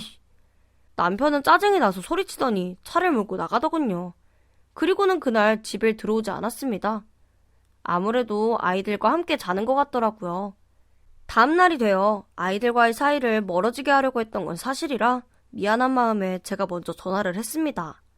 남편은 아직 화가 풀리지 않았는지 전화를 안 받더군요. 저녁이 되어 남편이 집으로 돌아왔어요. 제가 먼저 전날 일을 사과하니 자신도 말이 심했다고 사과를 하는 게 아니겠어요? 그리곤 아이들과 함께 찍은 사진과 동영상을 보여주며 아이들에 대해 이런저런 이야기를 해주었습니다. 나중에 시간 되면 아이들과 우리 넷 같이 밥이라도 먹으며 천천히 친해지면 좋겠다고 하더군요. 그런데 한 가지 이상한 점이 아이들과 남편만 있었을 텐데 사진도 동영상도 셋이 함께 있는 모습을 다른 사람이 촬영해 준 거였어요. 저는 그 자리에서 바로 남편에게 물었네요. 근데 이거 누가 찍어준 거야? 셋이 다녔다며. 준영이 친구. 애들이라 그런지 금방 친해져서 친구도 많이 사귀었더라고. 학교가 마음에 드는지 나중에 정규 수업도 들어보고 싶다고 난리네. 아무렇지 않게 말하는 남편을 보고 그 말을 믿었어야 하지만 우리가 어떻게 만났는지 알고 있으니 남편의 말에 퍼뜩 의심이 생기더군요. 그리고 하나씩 떠오르는 기억들은 저를 만나며 남편이 가족들에게 했던 행동들이었죠. 남편은 장인의 회사를 물려받기 위해 이혼하지 않겠다고 제게 말했던 사람이었어요. 그런데 이제 내 재산을 노리나 하는 생각이 들더군요. 큰돈은 아니지만 가게도 점차 자리 잡는 상황이었고 앞으로도 전망이 좋아서 처음 이곳에 자리를 잡을 때보다 땅값이 엄청 올랐거든요. 남편은 팔고 다시 서울로 가는 게 어떻겠냐고 몇 번을 말했었지만 저는 다시는 떠올리기 싫은 기억들 때문에 거절했었죠. 그런데 이제 보니 남편이 그런 이유로 저와 함께 사는 걸 수도 있겠다는 생각이 들었네요. 갑자기 정신이 확 들었습니다. 저는 남편에게 내색하지 않고 그날 밤을 보냈어요. 다음 날이 되어 남편이 아이들이 있는 거제로 출발한 후 저는 남편의 뒤를 따라갔습니다. 남편은 아이들이 지내는 숙소에서 아이들을 태운 후 학교에서 내려주더군요. 그리고는 다시 숙소로 가서 안으로 들어갔습니다. 숙소는 예상외로 누추한 곳이었어요. 분명 아이들의 외가가 엄청 부자이기에 좋은 곳에 묵을 거라 생각했는데 의외였네요. 민박 같은 곳인데 뭐랄까 사생활이 보장되기는 어려울 것 같았습니다. 뭔가가 이상하다 생각하고 있는데 그때까지 제가 상상도 못했던 일이 일어났어요. 남편이 숙소에서 나오는데 여자 한 명이 뒤따라 나오더군요. 그런데 여자의 뒷모습이 낯익다 여겨졌어요. 여자가 차를 타며 옆으로 고개를 돌리는데 남편의 전처였습니다. 둘은 차를 타고 어디론가 출발하였고 저는 떨리는 가슴을 억누르고 둘을 따라갔습니다. 그런데 인적이 드문 저수지에 차를 세우는 게 아니겠어요? 그러고는 둘이 차 안에서 그 짓을 시작하더군요. 저와 남편이 불륜을 저지르던 모습이 저랬구나 싶은 게 오래전 상간녀로서의 죄책감과 부끄러움이 올라와 더는 못 보고 있겠더라고요. 두 사람이 눈치채지 못하게 그 자리를 빠져나와 집으로 가다가 생각을 바꿨네요. 큰 죄를 지었기 때문에 오랜 시간 고통 속에 있었는데 저 여자도 똑같이 당해야 한다는 생각이 들었어요. 남 얘기라면 아마 제 생각을 저도 손가락질했을 거예요.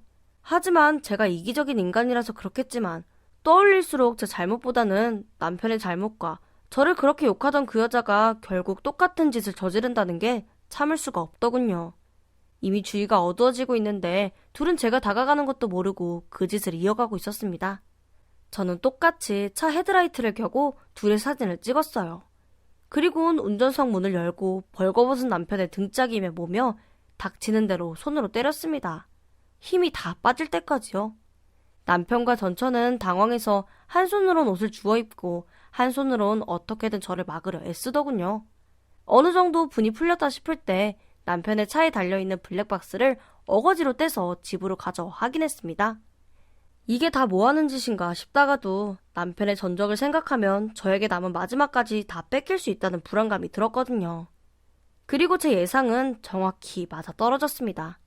아니, 그 이상이었습니다. 블랙박스에 담겨진 둘의 대화는 상상 이상이었어요. 알고 보니 남편과 전처는 서로 연락을 하고 지냈더군요. 그런데 장인의 회사가 그동안 여러 문제가 생기며 상당히 어려운 상태가 되었다고 해요. 전처는 남편이 돌아와서 회사를 맡아주길 바랬고요. 하지만 남편은 그동안 땅값이 엄청나게 오른 걸 알려주며 그 땅을 뺏을 계획을 세웠더군요. 정말 무서운 건 그 저수지에 갔던 이유도 사고로 위장해 저를 어떻게 할 생각이었기에 사전 답사를 간 거였고요. 여기까지 들은 저는 그 길로 도망치듯 경찰서로 가서 신고를 했습니다. 제가 먼저 눈치채지 못했다면 생각만 해도 끔찍하네요. 남편과 전처는 복역 중에 있습니다. 저 또한 제가 지은 큰 죄로 인해 수많은 걸 잃게 되고 지금은 통영을 떠나서 또 다른 도시로 왔습니다. 제 과거를 아무도 모르는 곳에서 죄를 씻기 위해 어려운 사람들을 위해 봉사하며 살고 있어요. 하지만 언제나 악몽처럼 따라오는 죄책감이 창살 없는 감옥에 갇힌 기분이에요. 그래도 이렇게라도 털어놓을 수 있어서 조금이라도 홀가분합니다. 제 사연을 들은 모든 분들은 저의 어리석음을 교훈 삼길 바랄게요. 안녕하세요. 저는 24살의 취준생 여자입니다. 아무래도 취준생이다 보니 먼저 취업한 친구들이 밥이며 술이며 사주면서 위로도 해주네요. 정말 요즘 같은 때에는 친구들에게 고마운 게 많아요. 친구들과의 우정이 평생 변치 않길 바라지만 사실 너무 불안해요. 그 이유는 엄마와 고모 때문입니다. 엄마와 고모는 여고 동창이에요. 같이 친하게 지내는 무리의 친구들이었대요. 제가 이모라고 부르는 엄마의 다른 친구분들이 계시지 않았다면 믿지도 않았을 거예요. 왜냐하면 저희 고모는 정말 시금치도 안 먹고 싶을 만큼 시누이 노릇을 톡톡히 하거든요. 이미 말씀드렸듯 엄마와 고모는 친한 친구였지만 사는 사정은 퍽 달랐다더군요. 외할머니, 외할아버지는 지금은 연세가 있으셔서 땅을 놀리고 있으시지만 옛날에는 농사를 지으셨다고 해요. 뭐 그렇다 보니 사는 형편도 뻔했기에 엄마는 공부를 포기하셨다고 합니다. 이 부분에 대해서는 아직도 외할머니, 외할아버지가 마음 아파하세요. 엄마가 무남 동녀여서 금이야 오기야 키웠지만 또 그런 마음과는 다르게 못해준 게 많으셔서 많이 안타까워하십니다. 그리고 저희 친가, 고모네는 옛날부터 동네 유지였대요. 지금은 친할아버지, 친할머니 다 돌아가셨는데 두 분 다 저야 손녀니까 예뻐해 주셨지만 딱히 엄마를 마음에 들어 하시진 않았어요. 고모는 3남 1녀의 막내로 저희 아빠와는 3살 차이고 그 위로 큰아버지 두 분은 15살이 넘게 차이가 나세요. 그래서 고모를 엄청 예뻐하셨다고 해요. 그런데 사랑을 받고 자라서 사랑을 주는 사람으로 자란 게 아니라 엄청 욕심이 많게 자란 거죠. 이건 조카인 저뿐만이 아니라 고모의 자식 둘도 고모 욕심에 혀를 내두르며 집에도 잘 안 올 정도예요. 오죽하면 저희 엄마가 사촌들에게 때마다 전화해서 고모 생일이니 전화해라 뭐 해라 일일이 챙기셔야 해요. 뭐 그런 건 둘째치고 다른 친구들인 이모들의 이야기를 들으면 고모는 학창시절에도 욕심이 많아서 같이 어울리는 엄마와 이모들 외에는 다른 친구가 없었대요. 오히려 약간 왕따처럼 그랬다더군요. 그나마 이모들도 엄마 때문에 고모와 친구로 지냈지 아니었으면 상종도 안 했을 거라며 가끔씩 고개를 절레절레 흔드세요. 제 친구들은 엄마와 고모가 여고 동창이었다는 이야기를 들으면 항상 뒤따라 묻는 질문이 그럼 고모가 저희 부모님을 소개해 주셨냐는 거예요. 절대 아니죠. 오히려 고모는 엄마와 아빠가 결혼한다고 했을 때 단식 투쟁까지 하면서 반대했대요.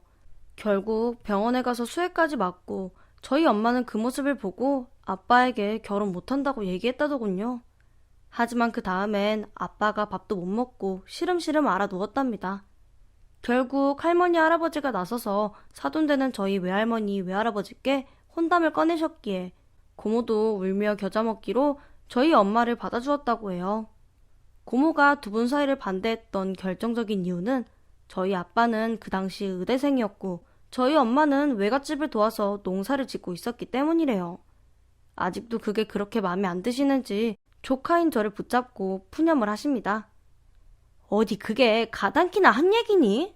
요새야 뭐 지들이 좋으면 어떻게 결혼하기도 하는가 보다마는 그때는 모진 시부모 만났으면 회초리도 맞던 시대야. 우리 부모님이 좋은 분들이신지라 그냥 넘어가셨지만 그래도 아닌 건 아니라서 내가 시댁 어려운 거 가르쳐주려고 시누이 노릇 좀 했지. 그나마 내 덕에 시집살이도 덜 한 거야. 네 할머니는 너희 엄마 처음 인사 왔을 때 손톱에 때 낀 거 보고 기겁을 하셨다 얘. 좋은 소리도 여러 번 들으면 싫은데 도대체 저 말을 얼마나 들었는지 모르겠어요. 웃긴 건 사실 저희 고모 고등학교도 거의 꼴찌로 졸업하고 또 당연히 실력이 안 되니 대학은 못 갔죠. 그나마 집에 돈이 있으니 놀고 먹으며 아빠 친구분들 한번 꼬셔보려고 엄청 애썼다더라고요. 아빠는 그래도 동생이라고 고모 흠잡힐 얘기라서 아예 안 해주시는데 이모들이 고모가 시집살이 시키는 꼴 보면 속이 터진다고 저에게 하나씩 옛날 얘기를 해주셔서 알게 되었어요. 뭐 어쨌든 아빠 친구분 중에 고모에게 걸려든 사람은 없지만 어쨌든 고모도 의사 사모님이 되었으니 망정이지. 아니었으면 그 히스테리를 고스란히 엄마에게 풀었겠죠. 얘기가 나온 김에 고모의 시집살이를 좀 더 말하자면 고모가 시집가기 전까지 엄마가 속옷까지 빨아서 다림질해준 이야기는 이모들 사이에서 아직까지 오가는 얘기고요. 또 고모네 시댁에서 손 필요한 일만 있으면 엄마가 불려가기 일쑤였죠. 물론 아빠는 이런 일이 있을 때마다 고모에게 엄청 뭐라고 하셨지만 실질적으로 방패가 되진 못하셨어요. 할머니, 할아버지, 큰아버지, 둘째 큰아버지 줄줄이 고모를 싸고더니 한계가 있었죠. 또 엄마는 시집 오고 할머니, 할아버지가 돌아가실 때까지 정말 군소리 한 번 없이 모셨습니다. 나중에 할아버지는 중풍에 치매까지 오셨는데 그 수발을 엄마 혼자서 5년을 하셨거든요. 엄마는 그동안은 거의 외출도 안 하셨어요. 처음엔 간병인을 구했었는데 다들 며칠이 못 가서 그만두더라고요. 또 한 달 정도 일하셨던 분은 엄마가 잠시 시장 다녀오신다고 나간 사이에 고모가 와서 자르셨대요. 엄마가 고모한테 화내는 거나 조금이라도 짜증 섞인 말투로 말씀하시는 거 정말 단 한 번도 들어본 적 없거든요. 심지어 항상 아가씨 하면서 존댓말로 말씀하셨고요. 그에 비해 고모는 언니라고 호칭은 하는데 반말 찍찍 써왔습니다. 아무튼 그날은 엄마가 고모 이름을 부르시면서 엄청 엄하게 말씀하셨어요. 형수가 너는 내가 간병인 쓰고 편하게 놀러 다니는 걸로 보이니? 그래서 그게 마음에 안 들어서 간병인 네 마음대로 자른 거야? 라는 엄마의 말에 고모는 언니 지금 내 이름 부른 거야? 나는 꼬박꼬박 언니라고 불러주는데 너 지금 수 틀린다고 어디 시아버지 앞에서 시누이 이름을 불러? 그리고 우리 아버지 병수바라는 게 뭐가 힘들다고 사람을 써? 남의 손에 맡겨놓고 나다니니까 마음이 편해? 나는 우리 아버지 걱정에 잠도 제대로 못 자. 라고 말했습니다. 하지만 엄마는 지지 않고 아가씨, 그럼 이제부터 저랑 아버님 병수발 같이 들어요. 저는 남 아니에요? 어디 제 손에 맡기시고 편하게 주무실 수 있겠어요? 라고 말하더군요. 엄마도 화가 나서 고모에게 평소와는 다르게 강하게 나가셨어요. 고모는 저 소리 듣자마자 큰아버지 두 분에게 전화해서 울고 불고 난리가 났었네요. 그날 다 같이 모여서 얘기를 나누시는데 큰아버지들은 일단 고모 달래느라 엄마한테 시댁 무서운 줄 모른다고 혼내시고, 또 저희 아빠는 뒤늦게 퇴근하고 오셔서 상황을 들으시고는 화가 나셔서 다들 돌아가면서 아버지 모시자고 난리였죠. 결국 고모가 엄마에게 사과하고 엄마가 모시는 걸로 결론은 났어요. 사실 엄마는 할아버지 모시지 않겠다는 생각 해보신 적이 없으시대요. 할아버지도 만만치 않게 시집살이 시키셨지만 그것도 다 건강할 때 얘기였고, 아프시고는 엄마한테 우리 딸 이러면서 엄청 애기처럼 엄마 옆에만 있으시려고 했거든요. 저희 엄마가 워낙 성격이 조용하고 좀 외유내강 스타일입니다. 큰어머니들은 엄마보다 한참 나이가 있으신데도 할아버지 대소변 보고 경악을 하고 못 치운다는 거 엄마는 군소리 한 번 안 하시고 다 받아내셨어요. 고모는 당연히 하려는 신용도 없었고요. 또 그러다 보니 큰어머니들이 엄마를 좀 싸고 도세요. 고모는 어렸을 때부터 큰어머니들이랑 진짜 가족처럼 지내고, 또 고모가 큰어머니들한테 그렇게 알랑방귀를 껴대는데도 싫어하는 게 눈에 보일 정도니까요. 고모도 그걸 알고 있으니 더욱 애가 타서 난리죠. 한 번은 명절이었어요. 그때가 할아버지도 돌아가시고 난 후였습니다. 할머니, 할아버지 살아계실 때는 명절 당일에 외갓집 가는 건 꿈도 못 꾸는 일이었거든요. 그래서 아빠가 큰댁에 말씀드리고 그 해에는 당일은 외가에서 보내겠다고 했어요. 당연히 큰아버지는 엄마 그동안 고생 많으셨다고 그러라고 했고요. 큰아버지 두 분은 매 명절마다 돌아가면서 친가 외가 이렇게 갔었거든요. 두 분 큰어머니들은 친정이 워낙 잘 사셔서 할머니 할아버지가 찍소리 못했어요. 하지만 저희 외가는 농사나 짓는 집이라고 그렇게 무시를 하셨었습니다. 어쨌든 그 해에는 외가에 갔어요. 외할아버지 외할머니도 명절에 사람들 북적거린다고 좋아하셨고요. 그런데 외가에서 밥 먹고 좀 쉬고 있는데 고모가 엄마에게 전화를 했네요. 언니, 지금 생각이 있어, 없어? 이제 우리 부모님 돌아가셨다고 우리 집이 우스워? 세상에 명절을 친정에서 보내는 법이 어디 있어? 얼마나 악을 쓰고 소리를 지르는지 전화기 너머로 다 들리더군요. 외할머니가 그 소리를 들으시고는 깜짝 놀라서 시댁에 말씀 안 드리고 왔냐며 얼른 가보라고 송하셔서 결국 점심 먹고 큰 집으로 갔어요. 그리고 이번엔 제가 화가 나서 고모에게 한마디 했습니다. 고모는 시댁 안 가? 명절인데 누가 친정을 와? 고모가 이러니 시댁에서 못 빼먹었다고 고모를 무시하는 거야. 그러니까 또 고모가 그만큼 돈으로 갖다 바쳐야 하는 거고, 얼른 짐 챙겨서 시댁 가봐. 고모는 저 다시는 안 본다고 지랄지랄해 집안이 난리가 난 건 말할 것도 없었죠. 엄마한테 등짝 제대로 얻어맞고 집으로 쫓겨갔네요. 한동안 부모님이 고모한테 사과드리라고 저를 들들 볶아대셔도 들은 척도 안 했어요. 보다 못한 큰아버지가 전화하셔서 말씀하시길래 고모가 엄마한테 뭐라고 했는지 다 말씀드렸고, 고모가 먼저 사과하지 않는 이상 절대 사과드릴 생각 없다고 못 박았네요. 당연히 고모는 절대 엄마에게 사과 안 하죠. 당연히 저도 안 했고요. 그러다 결국 뒤늦게 고모가 엄마에게 사과를 하게 되었습니다. 그 이유는 사촌동생들 과외를 제가 해주고 있었거든요. 진짜 돈도 거의 안 받다시피 하고 학교 성적 거의 꼴찌에 가까운 애들을 중간까지 끌어올려줬어요. 그런데 제가 과외를 그만두니 애들 성적이 쭉쭉 내려가네요. 엄청 비싼 고액과외를 시작했다는데 성적은 더 떨어지니 고모부가 난리가 난 거예요. 결국 고모가 엄마한테 사과를 했는데 그것도 얼마나 하기 싫었으면 결국 미안하다 말하고는 울분을 못 참고 엉엉 소리내서 울었다더군요. 엄마가 평소에 저한테 고모에 대한 이야기를 안 하시거든요. 그런데 이때는 저한테 앞으로 다시는 그러지 말라고 말씀은 하시면서도 웃으시더라고요. 그리고는 마지막에 고맙다고 하셨어요. 엄마도 속을 안 보이셔서 그렇지 고모의 시집살이에 정말 학을 뗀 것 같았습니다. 이때까지는 고모의 시집살이가 보통 앞뒤 잴 것 없이 내가 시누이인데 우리 오빠가 의사인데 뭐 이런 식이었어요. 그래서 정말 듣기 짜증나도 결국엔 자기 발등을 찍는 말들이 대다수였죠. 특히 할머니 할아버지 다 돌아가시고 나니 아무리 애를 써도 시집살이 시키는 게 쉽지 않았나 봐요. 드디어 고모가 방법을 바꿨거든요. 하루는 엄마와 고모가 동창회를 다녀왔습니다.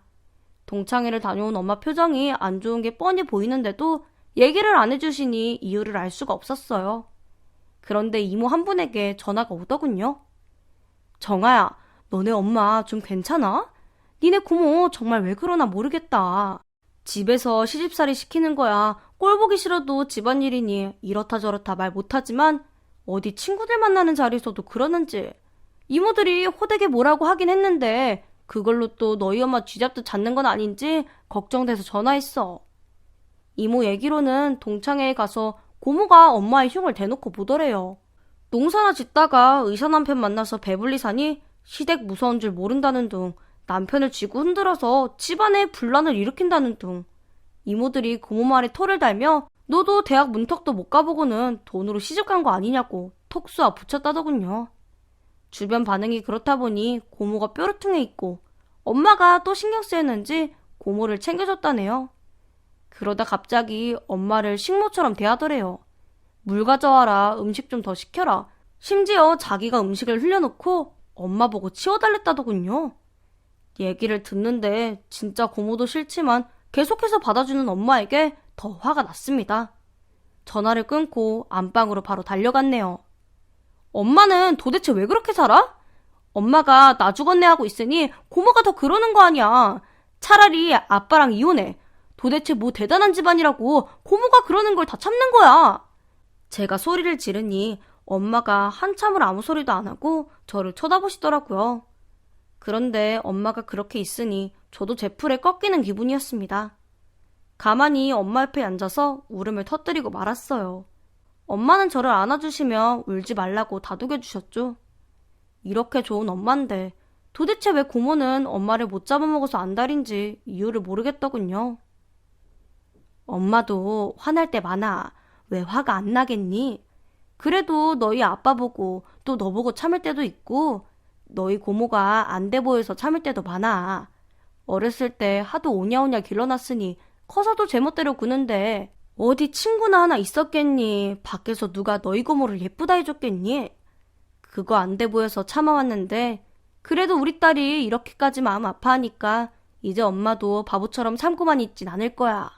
그러니까 그만 울고 엄마가 맛있는 거 해줄 테니까 먹고 기분 풀어. 그리고 엄마는 정말로 고모를 대하는 태도를 180도 바꿨습니다. 고모가 자기 집 반찬 없다고 엄마한테 반찬 해오라고 하면 사다 먹으라고 냉정하게 말하고 끊고 또 친구 중에 누가 마음에 안 든다고 욕이라도 할라치면 내 친구기도 하니까 말 조심하라며 듣지도 않으시고요. 일부러 큰어머니들과만 약속을 잡아서 맛있는 거 먹으러 다니시고 좋은 데 다니시며 그동안 당한 것들을 하나씩 갚아나가시더군요. 자식된 입장에서 얼마나 통쾌하던지. 그런데 결국 고모가 이를 치고 말았습니다. 예전에 엄마를 짝사랑한 아저씨가 있었대요. 그런데 엄마도 어느 정도 호감을 가지고 있었는데 고모가 또 그 꼴이 마음에 안 들어 기를 쓰고 그 아저씨를 뺏었다고 하더군요. 엄마는 뭐 그냥저냥 좋은 사람이다 정도만 생각하고 있었기 때문에 고모를 탓하거나 그런 건 하나도 없었다고 하더군요. 결국 고모와는 얼마 못 만나고 헤어지게 됐대요. 그런데 그 아저씨가 외국에서 크게 사업을 성공하여 한국에 지사를 내기 위해 얼마 전 한국으로 들어왔다고 합니다. 그러다 이모 중 한 분이랑 연락이 닿아서 엄마 소식을 물었다고 해요. 그 아저씨도 다른 마음이 있어서는 아니고 엄마를 좋게 기억하고 있었기 때문에 별뜻 없이 물은 거였고요. 이모가 잘 지낸다, 의사 사모님이고 딸 하나 뒀다, 뭐 이 정도만 얘기를 한 것 같아요. 그리고 이모는 이 소식을 굳이 엄마와 고모에게는 말하지 않았다고 해요. 같이 알고 지내는 다른 친구들에게만 누구누구 한국 들어왔다더라 그 정도로 끝내고 말았는데 그 친구분이 무슨 생각에선지 그걸 고모한테 얘기하신 거예요. 물론 그 친구분은 아무래도 고모와는 사귄 사이였으니 웃으면서 얘기했던 것 뿐인데 그 일로 고모가 또 생트집을 잡은 겁니다. 가족들이 다 모인 자리에서요. 언니, 요즘 살만한가 봐? 얼굴 핀 것 봐. 무슨 관리받아? 이 나이에 잘 보일 때가 어딨다고. 참네. 아빠가 피부과 의사셔서 피부 관리를 받는 건 맞지만 고모는 고모부가 성형외과 의사신데 고모부가 직접 과하다고 그만하라고 할 정도로 성형을 하세요. 정말 자기 몸에 묻은 똥은 더러운 줄 모르시는 분이죠. 어쨌든 시작은 저 말로 했지만 결국 고모가 하고 싶었던 말은 따로 있었습니다. 언니가 옛날에 쫓아다니던 그 사람 한국 왔다던데 만나봤어? 아예 연락할 생각일랑 하지도 마. 우리 오빠 두고 바람나면 그땐 정말 가만 안 있을 거니까. 그리고 정아, 너 잘 알아둬. 여자가 능력 없으면 너네 엄마처럼 남자 뒷공무니만 평생 쫓다가 인생 끝나. 하긴 좋은 학교 나오면 뭐하니? 취업도 못하고. 차라리 남자 하나 잘 물어서 시집이나 가는 게 나을 것도 같다 얘. 엄마는 결국 저를 두고 고모가 하신 말에 폭발하였습니다. 아가씨, 말하는 뻔세가 그게 뭐예요? 내가 아가씨 자식들 가지고 뭐라 하면 기분 좋겠어요? 건드릴 게 있고 건드리지 말아야 할 게 있는 법이에요. 그리고 내가 쫓아다니긴 뭘 쫓아다녀요? 나 좋다니까 아가씨가 꼬연해서는 옷까지 홀랑 다 벗어던지고 꼬셨다면서요? 왜요? 내가 모르는 줄 알았나 봐요? 듣는 귀가 몇 갠데 내가 그 얘기를 못 들었을까 봐요? 사실 말이 나와서 얘기지 아가씨가 어디 그런 게 한두 번이에요? 정아 아빠는 그때 아가씨 때문에 공부고 뭐고 다 집어치우겠다고 했을 정도예요. 그때 결혼 안 했으면 의사 사모님 소리도 못 듣고 좋았을 텐데 아쉽겠네요. 이제라도 의사 사모님 자리 반납할 테니까 나랑 내 자식 다시는 건드리지 마, 김영숙! 엄마가 그렇게 소리치는 거 처음 봤어요. 엄마는 아빠가 말리는 것도 다 뿌리치고 저를 데리고 외가로 갔습니다. 그리고 아빠가 찾아와서 빌고는 다시는 고모 안 보고 살게 해주겠다는 각서까지 받고서야 넘어갔네요. 그렇게 저희는 한동안 고모네랑은 완전히 벽을 쌓고 살았습니다.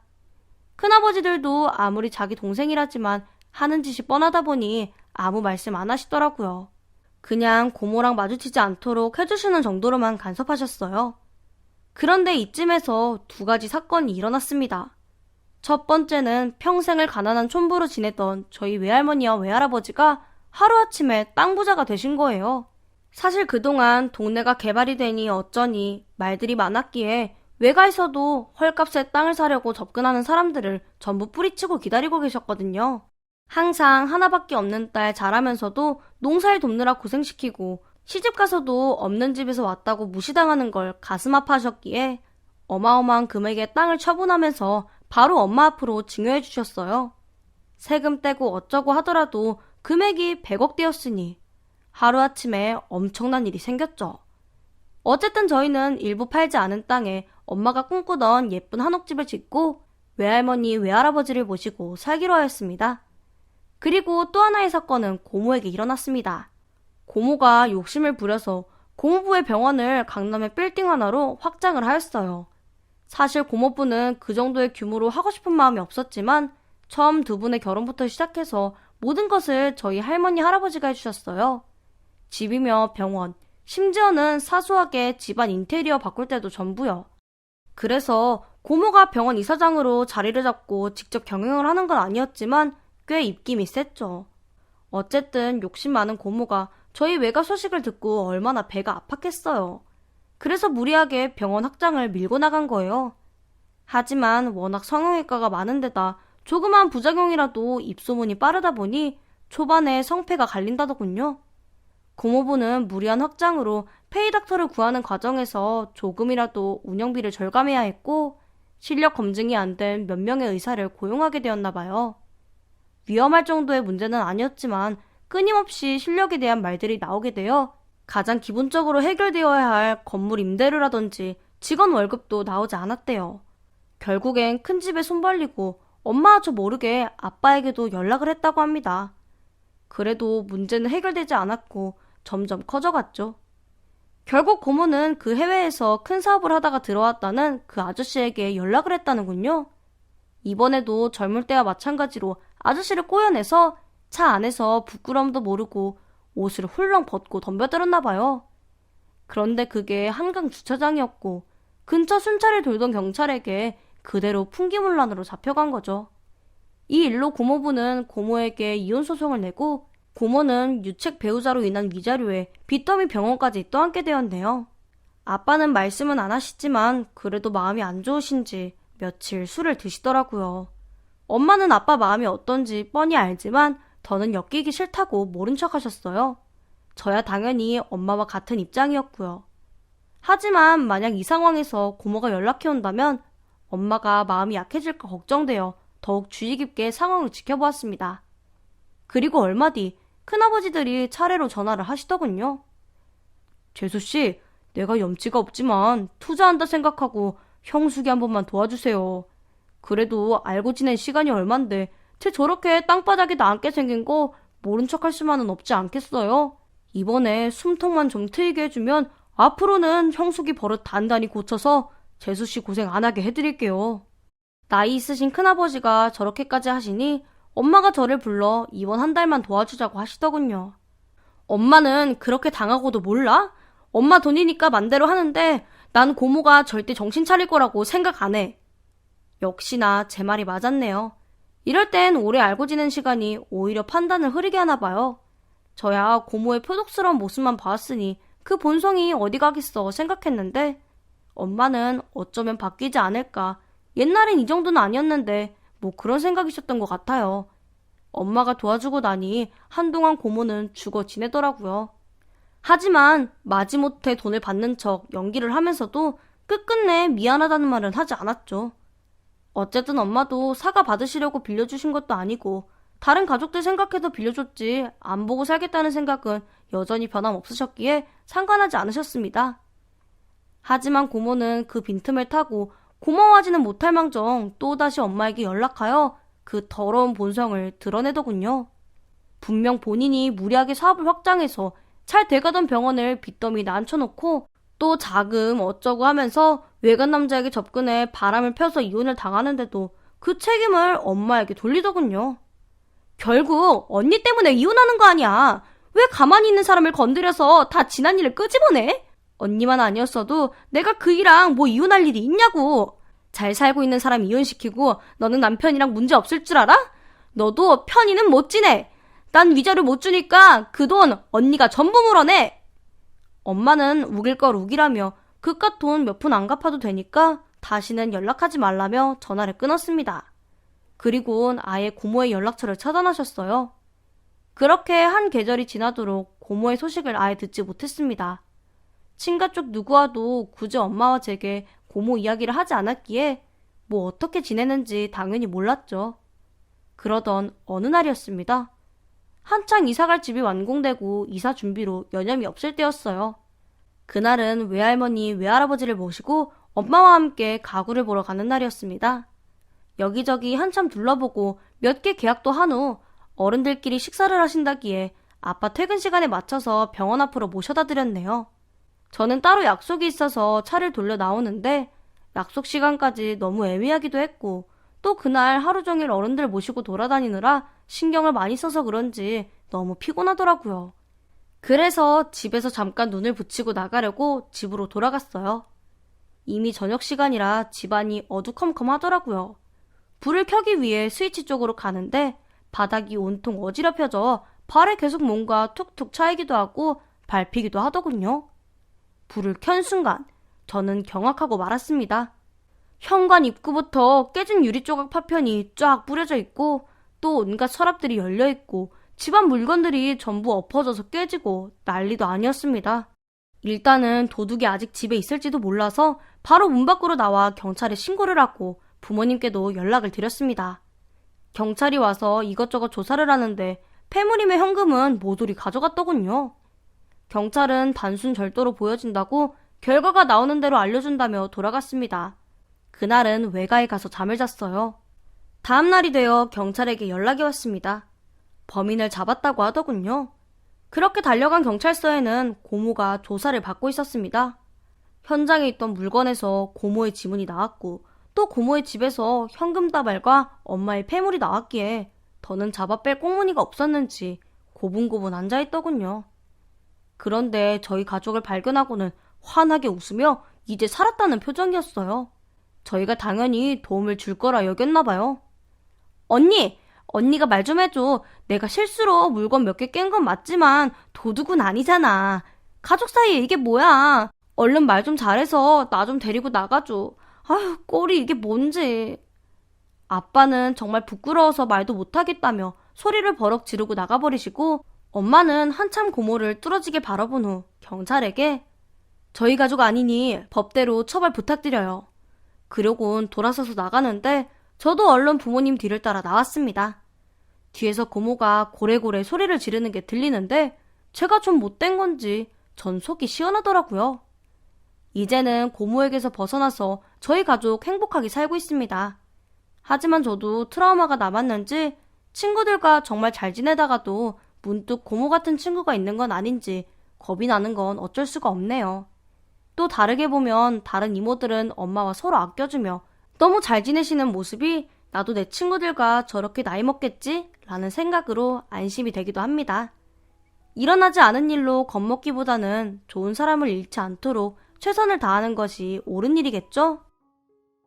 오늘의 사연에 여러분의 소중한 댓글 기다리면서 구독, 좋아요, 공유는 물론 알람 설정도 부탁드립니다. 그럼 오늘도 함께 읽어주셔서 감사합니다.